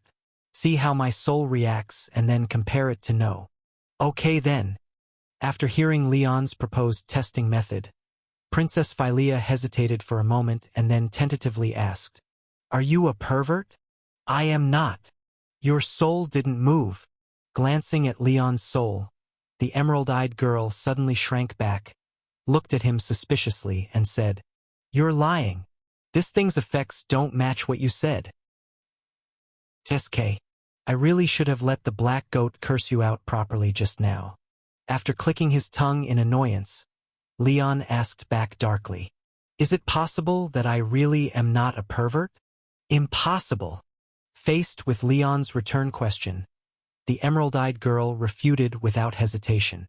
"You not only kidnapped me but even took off my shoes and tickled my feet with wool. No matter how I see it, you're a pervert." "All right, let me prove myself." Realizing she was taking revenge for earlier, deliberately trying to provoke him, Leon had no choice but to skip this step. He told a couple of truths and lies, allowing Princess Phylea to check his soul's different states, and then said expressionlessly, "According to my investigation, Prince Andre at least twice planned to put you to death, or to put it another way, although he seems like he's pampering you, your priority in his heart is absolutely not as high as he portrays." "Well, seems it's the truth."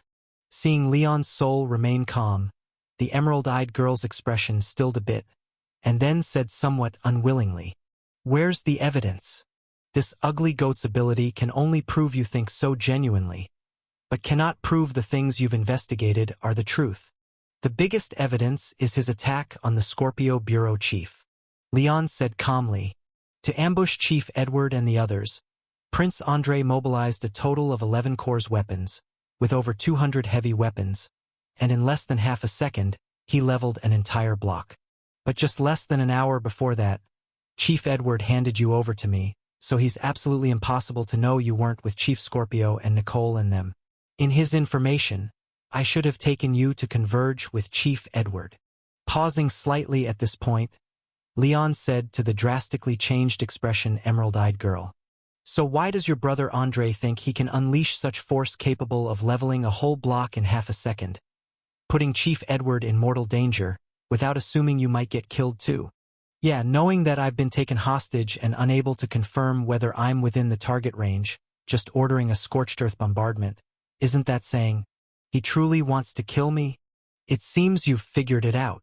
After glancing at the emerald-eyed girl's difficult expression, Leon continued, "Of course, if you want to forcefully explain it, you might insist he has a way to detect whether you're in the target range, ensuring you won't be accidentally hurt before ordering the strike. But as I mentioned earlier, he has tried to get rid of you at least twice. Besides this ambush on the Scorpio branch chief, he also gave Adify 00 orders to constantly monitor the situation outside the Kralik Kingdom. If a suspected target like me or another cleaner tries to leave, unleash heavy bombardments until completely annihilated." After relaying the information heard from Adify 00, and seeing Philea's face turn ghastly pale, Leon summarized, "I don't deny he cares about you as his sister, but you must understand one thing. To him, your safety isn't as important as it appears. He will go all out to try to save you. But if there's a chance you might leave the Kralik Kingdom and come under the Cleanup Bureau's protection, he'll kill you without hesitation. Do you agree with my judgment? If you remain silent, I'll take it as agreement." After glancing at the silent Philea, Leon calmly asked, "So, now that you understand your actual status in Prince Andre's eyes, would you consider cooperating with me?" Question mark. Upon hearing Leon offer an olive branch, Princess Philea couldn't hold back anymore. She widened her emerald-like eyes in frustration and yelled, "Are you crazy or something? If you hadn't taken me hostage, things wouldn't have gotten to this point. Yet you dare to ask me to cooperate with you. Is there a problem?" Leon raised an eyebrow and asked in return, "He wants to kill me.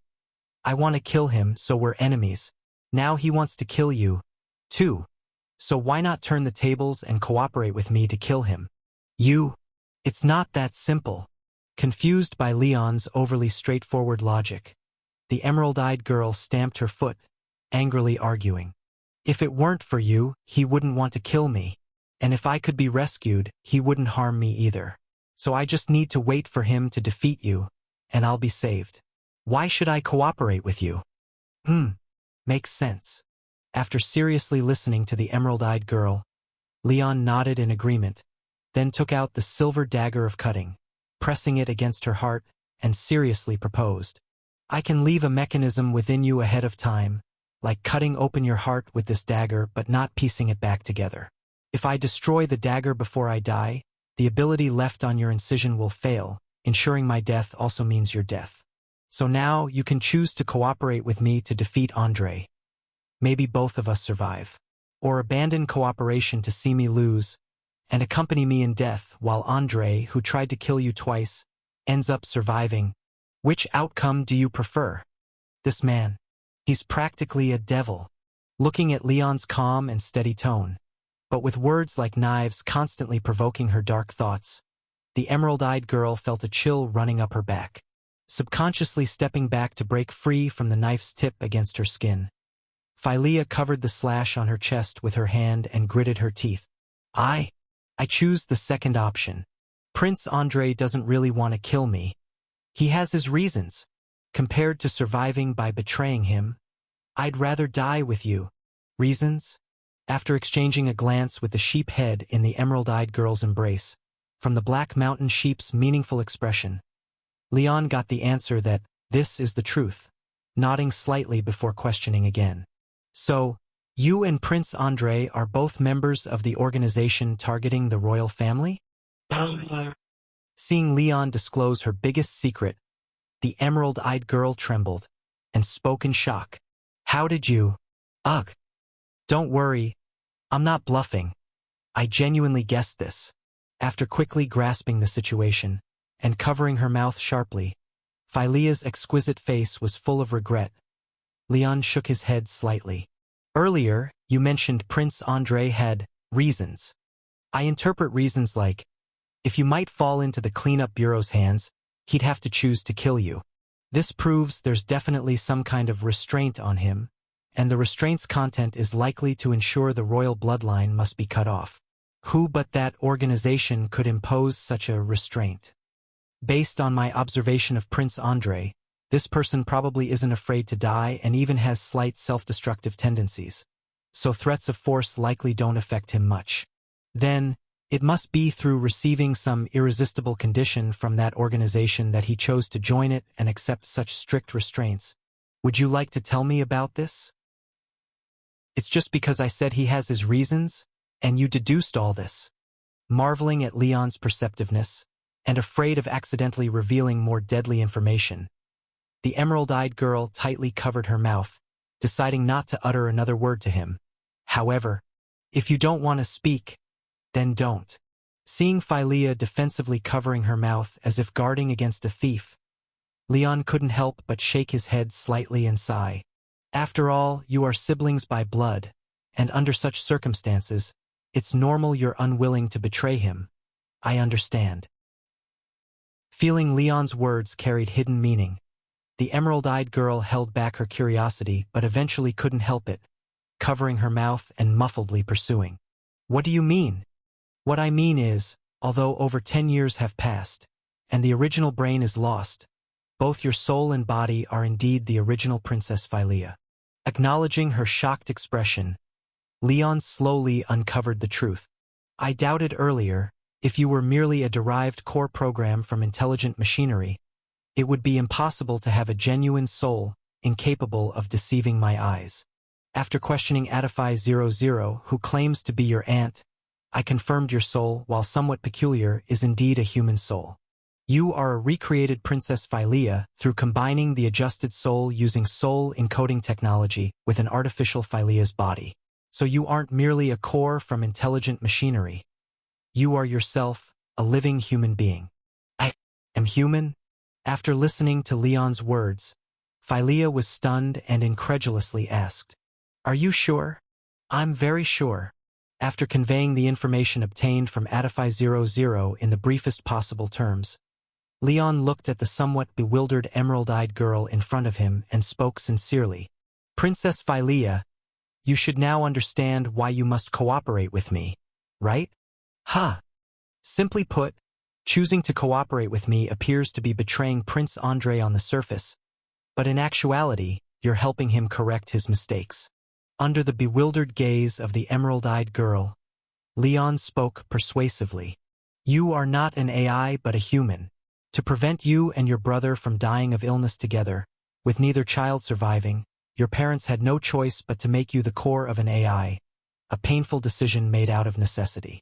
Your brother, however, due to misunderstanding, resented your parents and, under the manipulation of an evil organization, ultimately went astray, raising the knife against your family in the name of avenging you, leading the entire kingdom into chaos. So I ask you, as a princess of the Kralik Kingdom, as your parents' daughter, and as your brother's sister, what should you do at this moment?" What should I do? Of course, you should cooperate with me. Find a way to defeat the misguided Prince Andrei, and rescue him from the evil organization's control, correcting the mistakes he's made.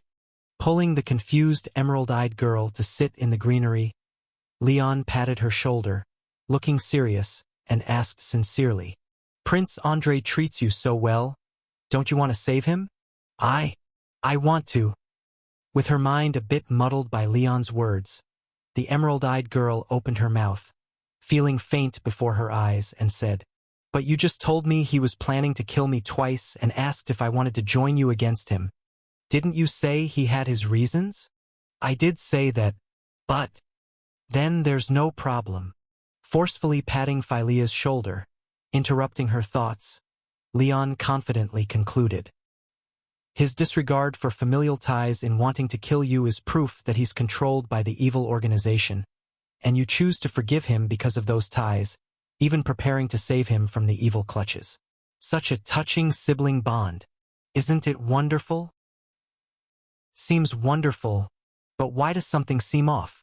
After losing the support of Adify-01's massive computational power, the 12-year-old Phylea, with a brain like a blank slate, couldn't withstand Leon's excessive scribbling, continuously sending warnings to her. However, the core feature of soul encoding technology is a logic so precise it's like machinery, with different priority levels of strict instructions, suppressing and organizing the complex and vague human soul's thoughts. And Leon's proposed logic, no matter how insane it seems upon careful thought, it appears correct and fits perfectly with the soul encoding logic, so theoretically it can run. Seeing Phylea holding her head in confusion, unable to figure out the problem, Leon patted her back gently and said, "If you can't figure it out, don't think about it. In any case, helping your brother correct his mistakes is undoubtedly the right thing to do, so why not focus on that first and discuss the rest later?" Then, how do I help him correct his mistakes? It's simple. I'm also working on this. By helping me, you're effectively helping him correct his mistakes. After moving around the long Yen country map past the equator once, Leon finally pulled out the dagger hidden inside, speaking earnestly. "In these past few days, I've already laid the groundwork for you. Now you just need to step out and make an impassioned speech at tonight's celebration. Those citizens unwilling to have their thoughts controlled by Andre will enthusiastically support you ascending to power. The commanders of 6 Royal Guard legions, whom I've already rescued from Prince Andre's control, are furious about being controlled and have expressed their willingness to support you, the last royal family member, in correcting Prince Andre's mad governance as initially intended. So as long as they finish reorganizing the legions, relying on the citizens' support and those 6 Royal Guard legions, with Kralik Kingdom's transportation, around 6 hours should be enough for you to take control of the entire kingdom, seize all armed forces, and become the new Kralik Queen." Ha! Oh, and also, ignoring Phylea's shock, Leon seemed to remember something and reminded. "According to the public narrative, you were severely injured in unveiling Andre's conspiracy. When giving the speech at the celebration tonight, remember to powder your face paler and bandage your chest with some bloodstained bandages. If someone asks, just say you were shot by Andre's personal guards." "Got it." "No. What is this all about? I was only held captive for a few days, so how did things escalate like this?" "Explaining the details would be complicated. You can let this sheep explain it to you then." Picking up the grumbling black sheep from the greenery and putting it back in the arms of the emerald-eyed girl, Leon stood up, patted her shoulder, and encouraged expectantly. "Come on, Your Highness. Whether or not we can save the Kralik Kingdom and the misguided Prince Andre depends on your speech tonight." "Wait a minute. Hold on." Seeing Leon about to leave, the completely bewildered Phylea quickly stood up and grabbed his sleeve, speaking incoherently. "But there's still Adify-00. She controls more than half of the kingdom's automated weapons, even if I—" "Don't worry about that issue." Patting the back of the emerald-eyed girl's hand, Leon explained. "I'll go attack Research Area 1 now. I'll go down from Cooling Lake next to Area 1 and completely destroy the AI body soaking in the lake, so it won't be a problem for you." Ha! One thunderous piece of news after another poured into her mind, and the emerald-eyed girl hesitantly reminded. "Didn't you just say you'd made a deal with Adify-00 to fight against Andre together? Why are you going to destroy her body?" "Who said that's her body?" Leon responded puzzled. "Isn't that your body? I'm going to destroy Adify-01's AI body. What does that have to do with Adify-00? These are separate matters." "It seems, maybe that's right." "Right." When the emerald-eyed girl was once again thoroughly confused and nodding aimlessly under the sheep's pitying gaze, Leon slightly crouched down, looking directly into her eyes kindly, and said, "Actually, from the first moment I saw you, I felt a connection with you. Look at how I'm helping you and your brother. Even your dad wouldn't do this much. Could you fulfill a wish for me and call me Dad?" "Of course, if you truly can't say it, signing this will do."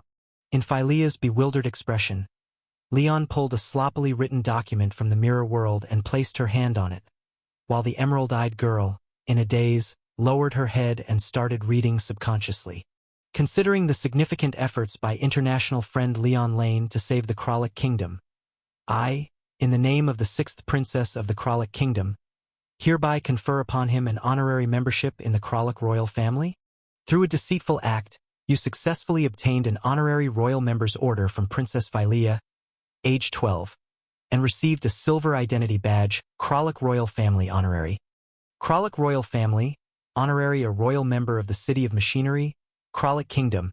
Although it's just an honorary title with no rights to inherit the throne, your honorary royal status is still recognized by the Kralik Kingdom, wearing effect as the savior who secured Kralik Kingdom and thus gained an honorary royal title.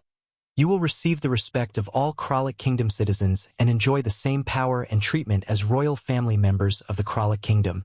Advance route. If you can establish a marriage relationship with Princess Phylea after she reaches adulthood, this badge will automatically advance to a gold badge, Kralik Prince. Hidden attribute. No need to wear due to your correction of chaos justice behavior. Your reputation among all friendly forces will greatly increase. But your fierce methods of subverting the kingdom may also cause vigilance among certain forces. Only silver? After glancing at the description of the Kralik royal family honorary, Leon let out a sigh of disappointment. He had gone through so much trouble, initially aiming for a gold badge like the Migratory Thrush Prince, to gain the ability to command people to bow, adding an extra 10% chance of success when dealing with the Scorpio Director, but all he got was a silver identity badge without any practical effect. Oh well, gaining something is better than nothing. After closing the badge panel, Leon took out a dozen borrowed identity cards from the mirror world and handed them to the still dazed green-eyed girl, then instructed, I still have a lot to do. You take these identity cards and wait until the time is right, then swipe a card and take the bus to Celebration Street to give your speech. Do you have any other questions? Yes. Holding a large handful of identity cards, Phylea couldn't help but twitch her mouth, then asked incredulously, I'm going to deliver a coup speech. Such a big deal, and you're just letting me take the bus by myself? And even the bus fare is stolen from others. What's wrong with taking the bus? Last time I staged a coup, I also rented a public carriage to the palace, and it worked just fine. With a nonchalant wave, Leon comforted her. Trust me, I have experience in staging coups. The key to success lies in how solid your support is and how swift and decisive your actions are. It has nothing to do with your mode of transportation, and if your support is strong enough, even walking there won't make a difference. A coup is a serious matter. Why does it sound so casual when you say it, like taking a leisurely stroll outside? Well, if this doesn't suit you, I actually have another plan. Seeing the green-eyed girl in front of him biting her lower lip and staring at him, face flushed, Leon thought for a moment, then said seriously, the cards you're holding are precious identity cards obtained at great risk of exposure and through contact with royalist citizens. In all the districts of the Kralik Kingdom, under Adify 00's stringent surveillance, the only way to bypass their evil monitoring and reach Celebration Street is to use these precious cards donated by helpful citizens. With these hard-won identification cards, cautiously boarding a vehicle traveling at high speed, you'll arrive at our planned key location to deliver a crucial speech to overthrow Prince Andrei's vile regime. It's the same result. After hearing Leon's seemingly impressive yet still bus-dependent new plan, the green-eyed girl stomped her foot in anger and protested. I've already arranged everything for you. Gently patting Phylea's head, having gotten back at her earlier accusation of creep, Leon smiled and said, Several Legion commanders of the royal family's direct legion should already be waiting over there. Your pet sheep has memorized their soul waves and will guide you to find them. Moreover, the sheep can see other souls and identify any hostile targets toward you. With it around, you don't have to worry about your safety. So, go on without concern. Adify, your skills remain as reassuring as ever. Looking at the tall and slender man in front of him, unscathed and humbly bowing with a large suitcase in one hand, Prince Andrei nodded in satisfaction. When they dug out the Scorpio Director from the ruins of Administrative District 38, Although he was still alive, over 3/5 of his body was damaged, and his soul was tightly sealed within his body by White Snake, leaving him on the verge of death. It was unexpected that in just a few days, Adify-00 had fully repaired him, not only completely mending his damaged flesh but even restoring the soul strength detected by the instrument to over 80% of its original, far exceeding his expectations.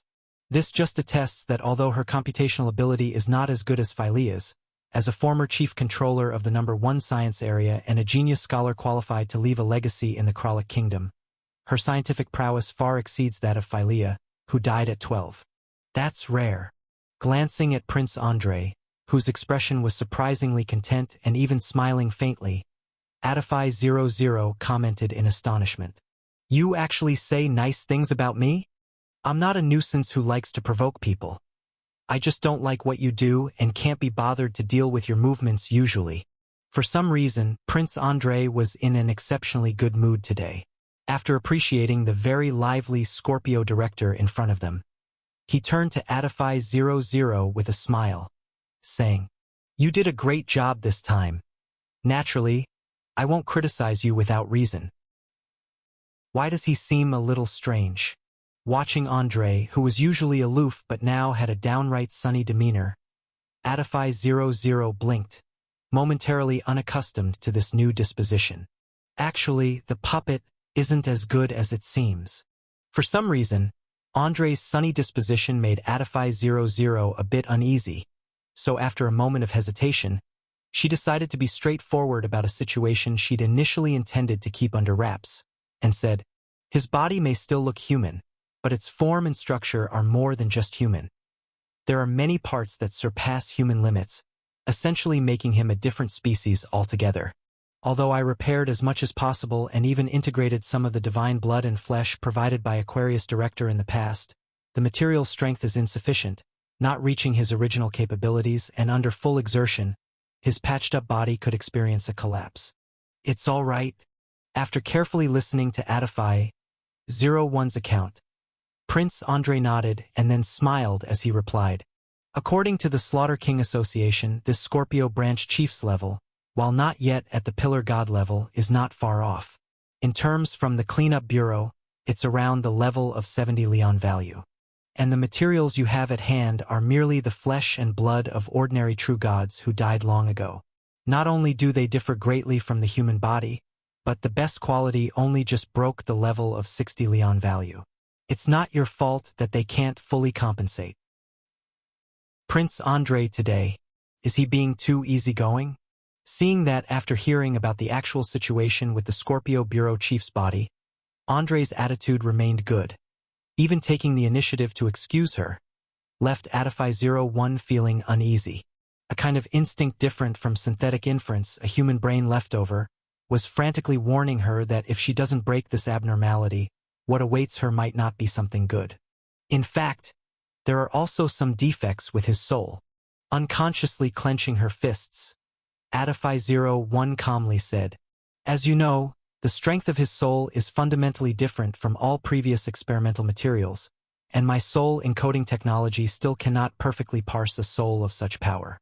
So, just like his body, if Leon truly forces him to his limits or causes him excessive stimulation, his soul might break through the control of the soul code." You mentioned this before." Nodding again, Prince Andrei replied calmly, "I remember you proposed a solution, didn't you? If his soul shows signs of breaking through control, immediately disrupt the soul code yourself, putting him into a 24-hour slumber, and only reawaken him once his soul stabilizes. Has something gone wrong with this added safety valve?" "Not really with this." "Then there's nothing to worry about." Smiling at Adify-01, Prince Andrei said, "Since you've done your best, whatever the outcome, I won't blame you. Oh, right." As he reached this point, Prince Andrei seemed to remember something and curiously asked the somewhat uneasy Adify-01, "You've always been using synthetic computing to calculate the probability of my ultimate victory, right? What's the probability now?"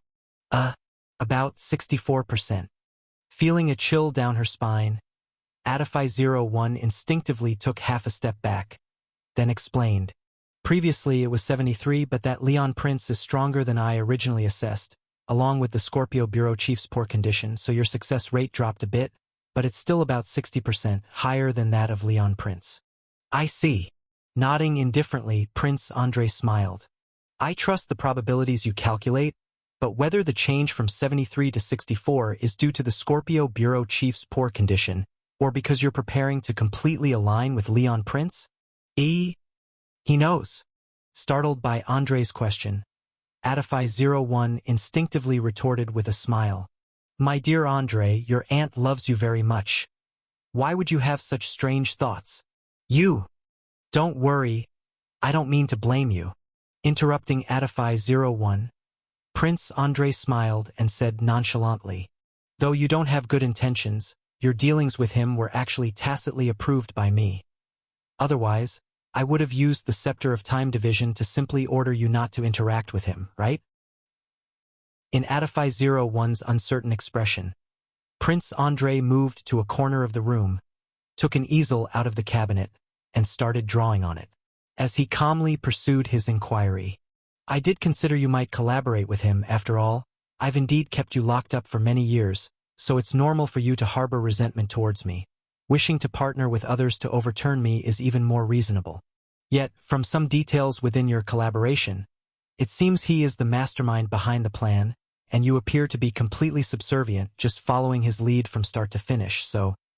After a few strokes on the old canvas pinned to the drawing board, Prince Andre raised his head with curiosity and asked, Aunt Adify, do you have some leverage over you? Looking into Andre's curious eyes, Adify01 suddenly felt a chill run down her spine. The leverage held against her is the truth from back in those days. And what's even more damning is that, as Leon pointed out, she wasn't completely innocent in those past events either. Philea and Andre's illness was real, but besides sacrificing Philea, another solution existed, which was to periodically destroy the unused parts of their brains, mimicking an ordinary person's brain. This procedure, while painful, accompanied by unpredictable memory loss and intermittent bodily coordination issues, could result in long-term aftereffects, possibly persisting until their 30s or beyond, or even for life, but indeed could save both children. However, she didn't want Philea's extraordinary talent to go to waste, so she intentionally moved scholars capable of proposing and executing this plan more than a year in advance, forcing Fine to proceed with choosing one of two, ultimately turning Philea into Adify01. If Andre knew about this, it seems to be something you can't tell me. Staring into Adify's eyes and finding a certain resolution within them, Prince Andre paused his drawing pen and frowned slightly, troubled. Your expression tells me that if I were to push you for an answer with the Scepter of Time Division, you'd rather breach the Soul Code rule and get temporarily shut down for defying my orders than tell me.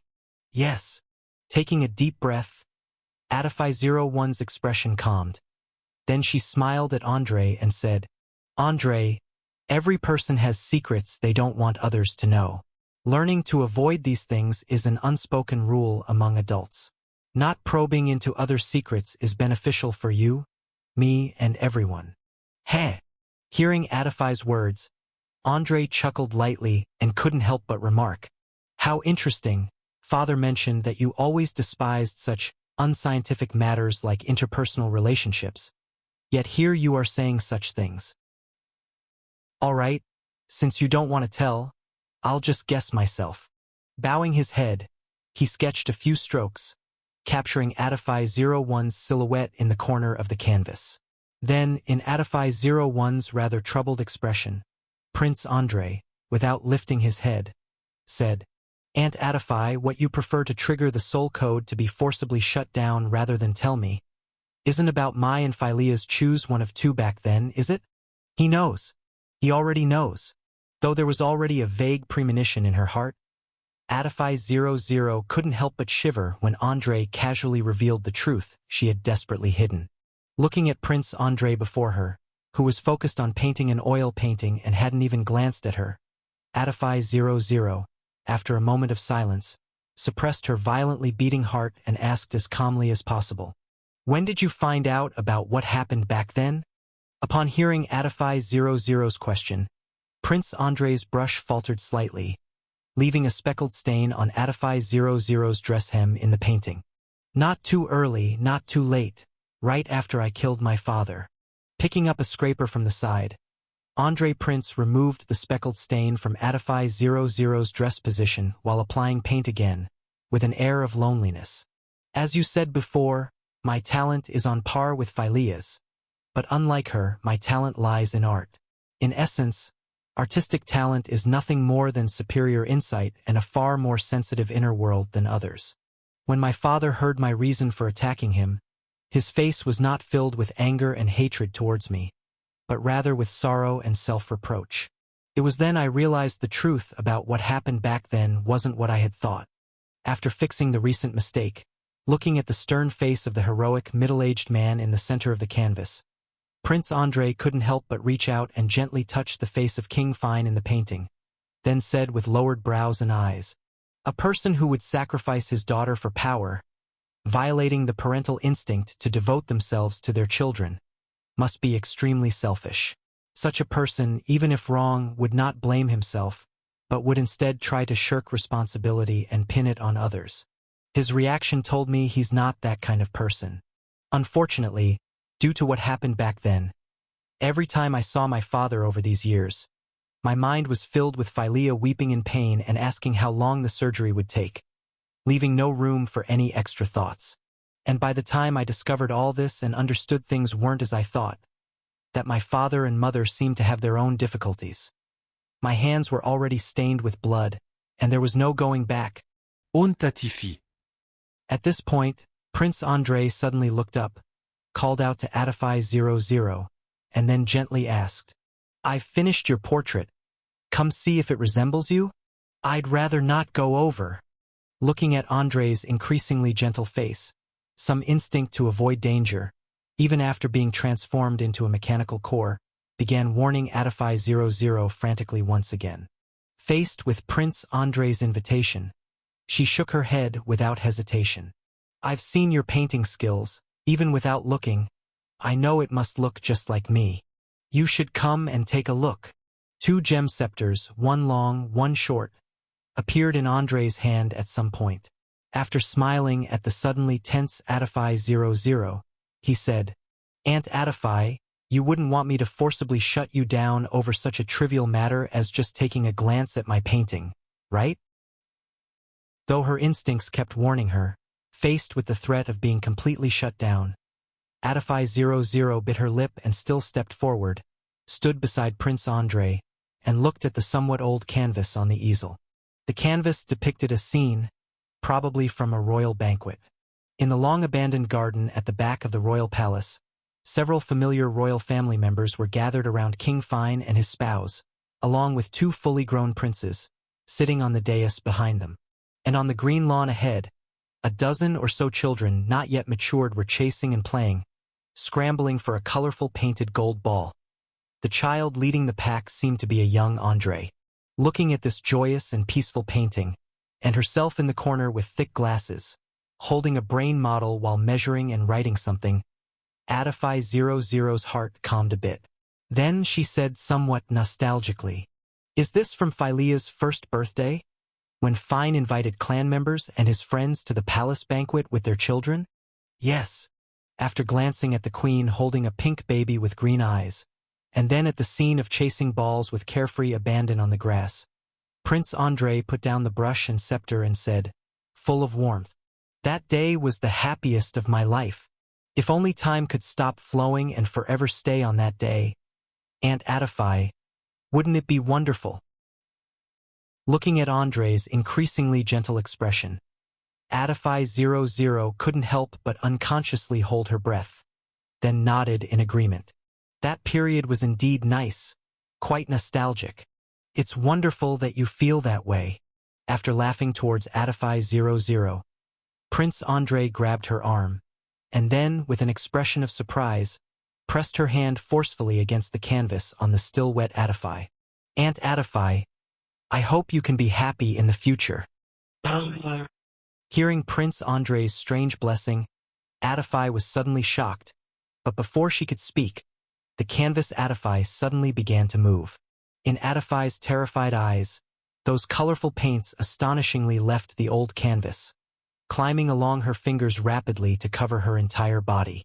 She only felt her left hand slightly sink, holding an old brain model. Her right fingertip grabbed a quill and worse, her entire view became dazed, and abrupt yet harmonious thick-bottomed glasses perched on her nose as if it always belonged there.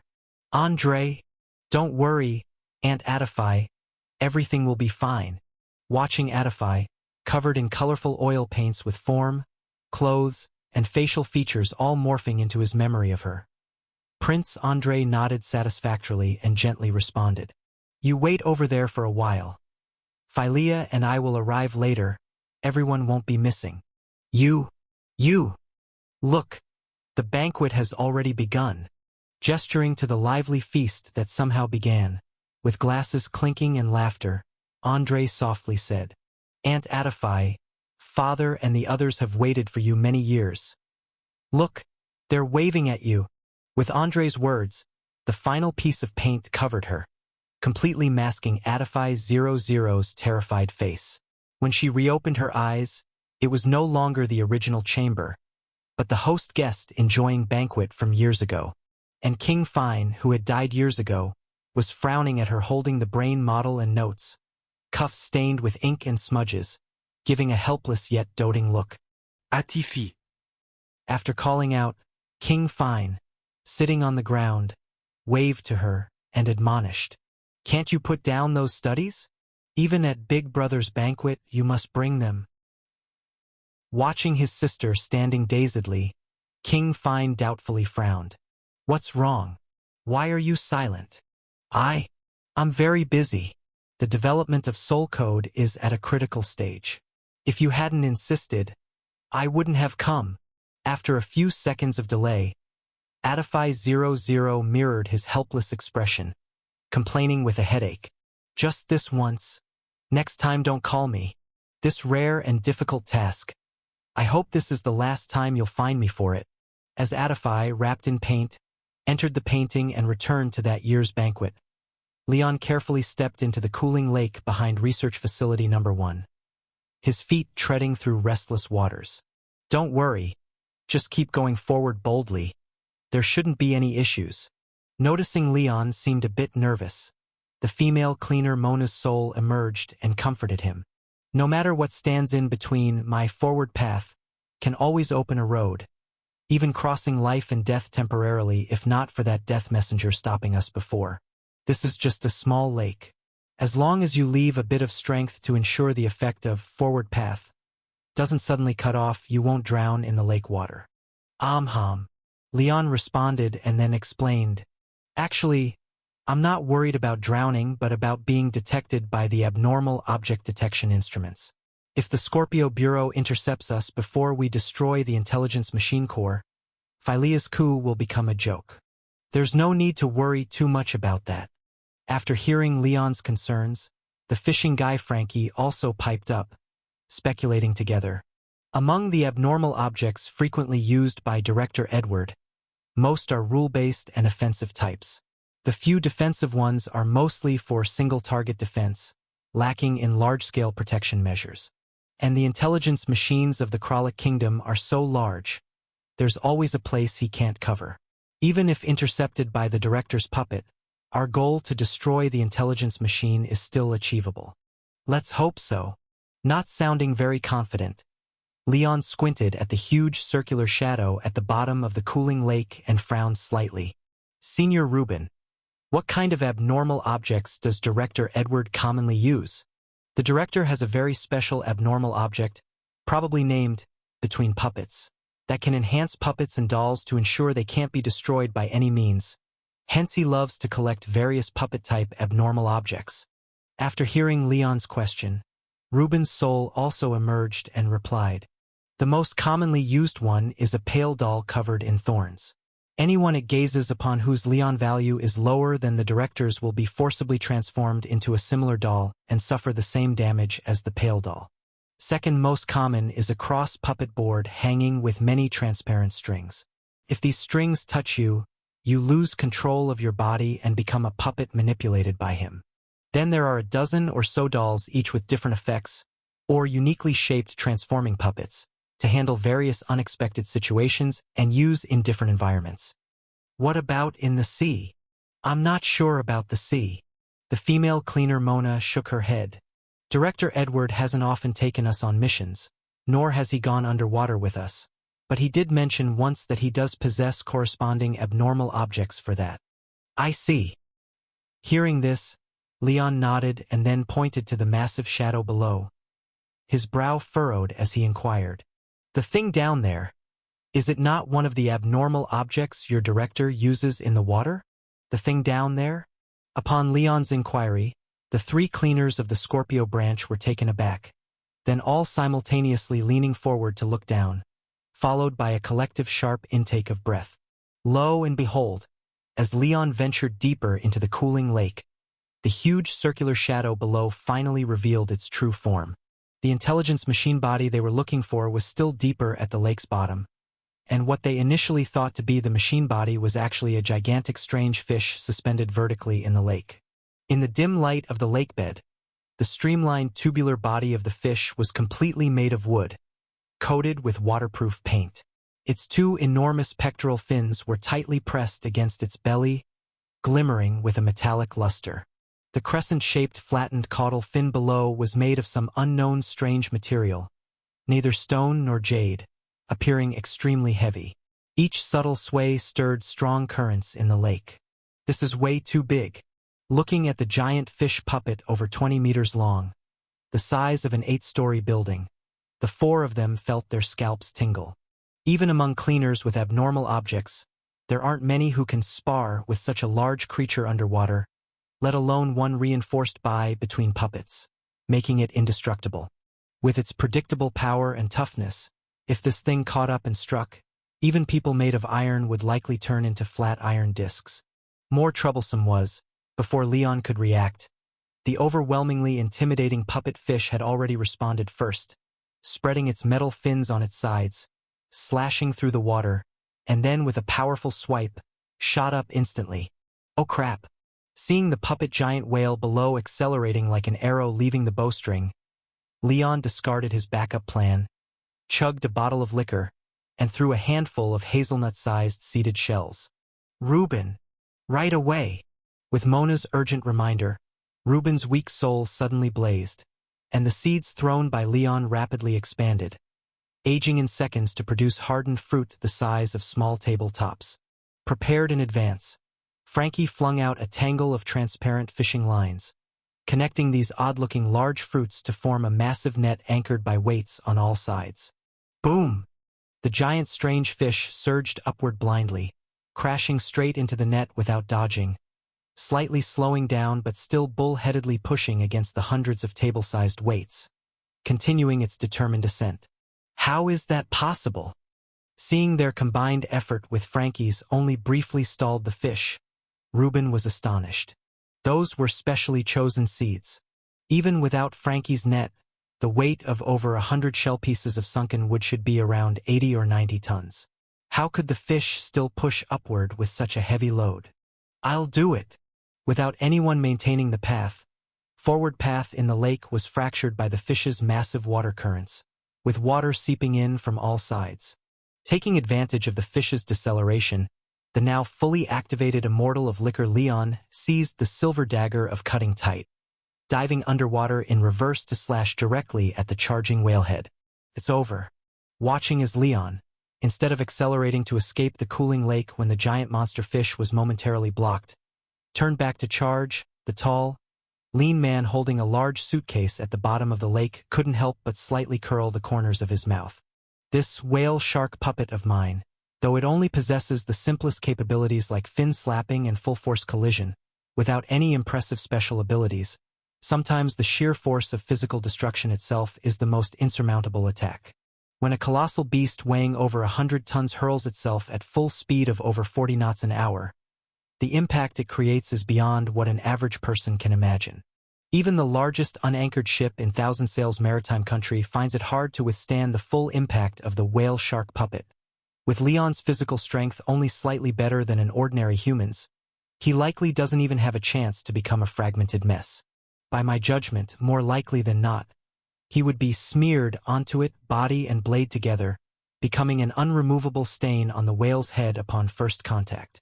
Though Leon wouldn't be easily taken down due to his undying body, if one were to simply segment and handle that stain before his body heals, it could leave him neither dead nor alive. Looking at the whale-shark puppet that seemed to split like soft tofu along its spine's center line, the Scorpio Bureau chief's eyes didn't help but widen in surprise, gazing in amazement at the blurry figure between the two halves of the whale shark. What's going on? Why wasn't amongst puppets triggered? A gamble paid off, thanks to the effect of Silver Dagger of Cutting. Leon, cutting the incoming monster fish into two at once, couldn't help but let out a long breath, having been tensed for a while. According to what Senior Reuben and the others said, the Scorpio Bureau chiefs amongst puppets could strengthen a puppet ensuring it wasn't destroyed by any external force. But Silver Dagger of Cutting's own effect wasn't about destruction, but to seamlessly split anything the blade touched. In this back and forth, it seems they managed to exploit a loophole successfully. While, amongst puppets, from Scorpio Bureau chief prevents puppets from being destroyed, it can't defend against the like-breaking of Silver Dagger of Cutting.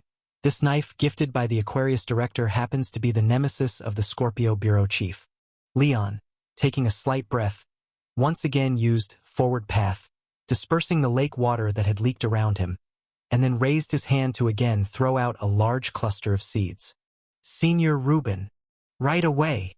Following Reuben's response, the tree seeds Leon cast instantly expanded, erupting with hundreds of thick root systems in seconds. These banyan tree-like aerial roots grew rapidly in the cooling lake, spreading a vast network of intertwined roots in just several breaths of time, firmly binding the monster fish struggling and twisting. The fins of the fish, used to propel and move water at its chest and tail, were given extra attention, being tightly locked by numerous aerial roots, making even slight movements a luxury. Resolved.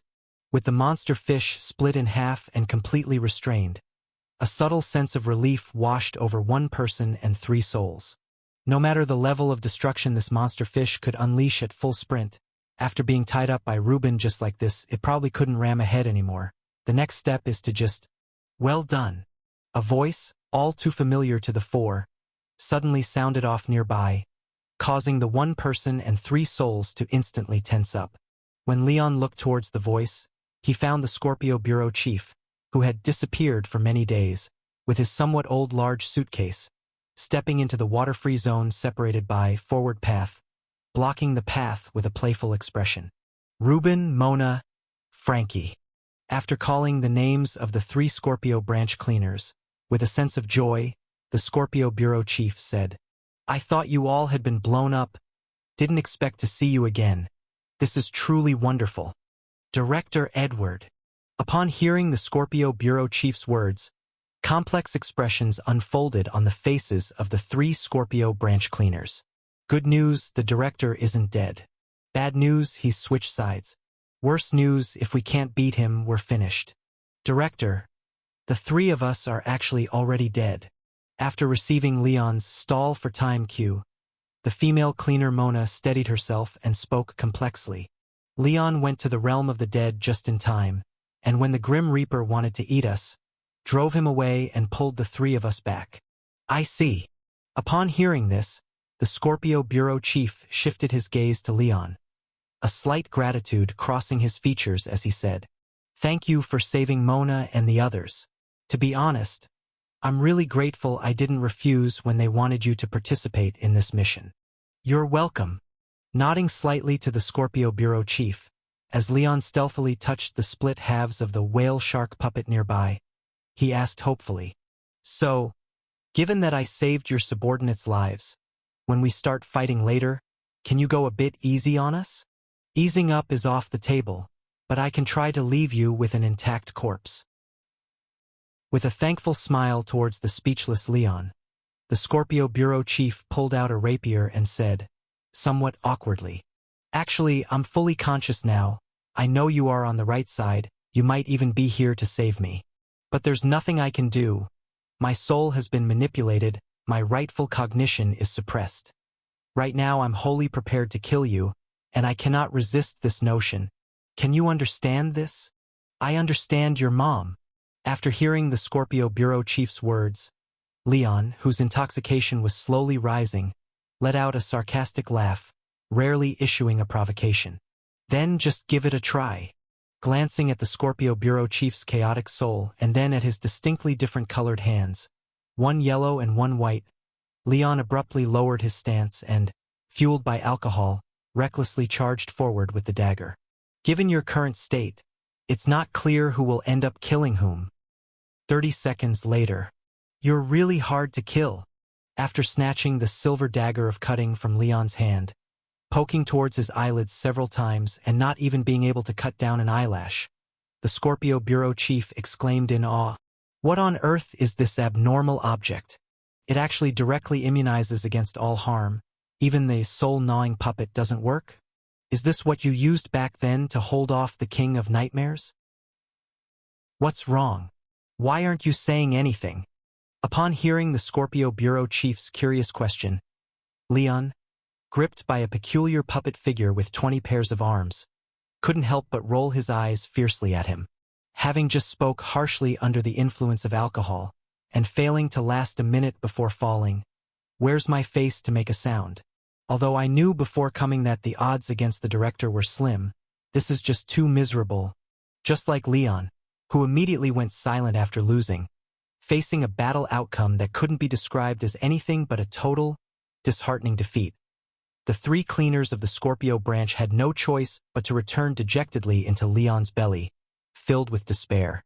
This can only be said as that even though the three experienced second-level cleaners combined could muster a contamination value of 59, they couldn't craft a carefully designed set of abnormal objects to handle various situations, couldn't accumulate years of experience dealing with abnormal objects, and absolutely couldn't react at the true god level. Faced with Leon rushing forward holding a knife, the Scorpio director immediately sent out a batch of sturdier puppets. Just after a slight test, he discovered the problem lay with the silver dagger of cutting, and then instantly shifted to target Leon's wrist. When he found that Leon wouldn't get hurt under attacks and couldn't damage his wrist no matter what, the Scorpio director changed tactics again, beginning to use restraining abnormal objects to avoid direct contact with the silver dagger of cutting as much as possible. After Leon wildly slashed down 6 or 7 puppet abnormal objects, finally, a speed-type puppet successfully dodged the blade of the silver dagger of cutting, gripping Leon's wrist.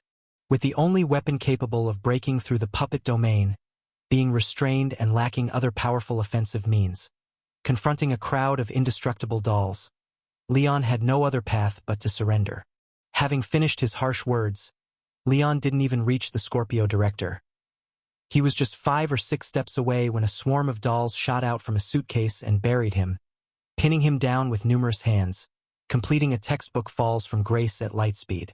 And from the time Leon valiantly charged up to being seized by a group of dolls, only more than 20 seconds had passed. The whale shark puppet, which was previously bound by branches, had not even sunk to the lake bottom yet. Never mind if you don't want to talk. Seeing Leon refusing to communicate, keeping a sullen face without uttering a word, the Scorpio director shook his head and gave up trying to converse with this defeated opponent. He picked up a bizarre-looking rapier, casually slashed it twice through the air, cutting the tree roots binding the whale shark puppet, and controlled the two halves of the whale shark puppet to slowly meld together as he did with other puppets destructed by the silver dagger of cutting. Hey! However, just as he awaited the whale shark puppet to rejuvenate, Leon, who had been silent, suddenly raised his head and asked, "Director Edward, since you're so powerful, why were you almost blasted to death previously?" "Oh, that."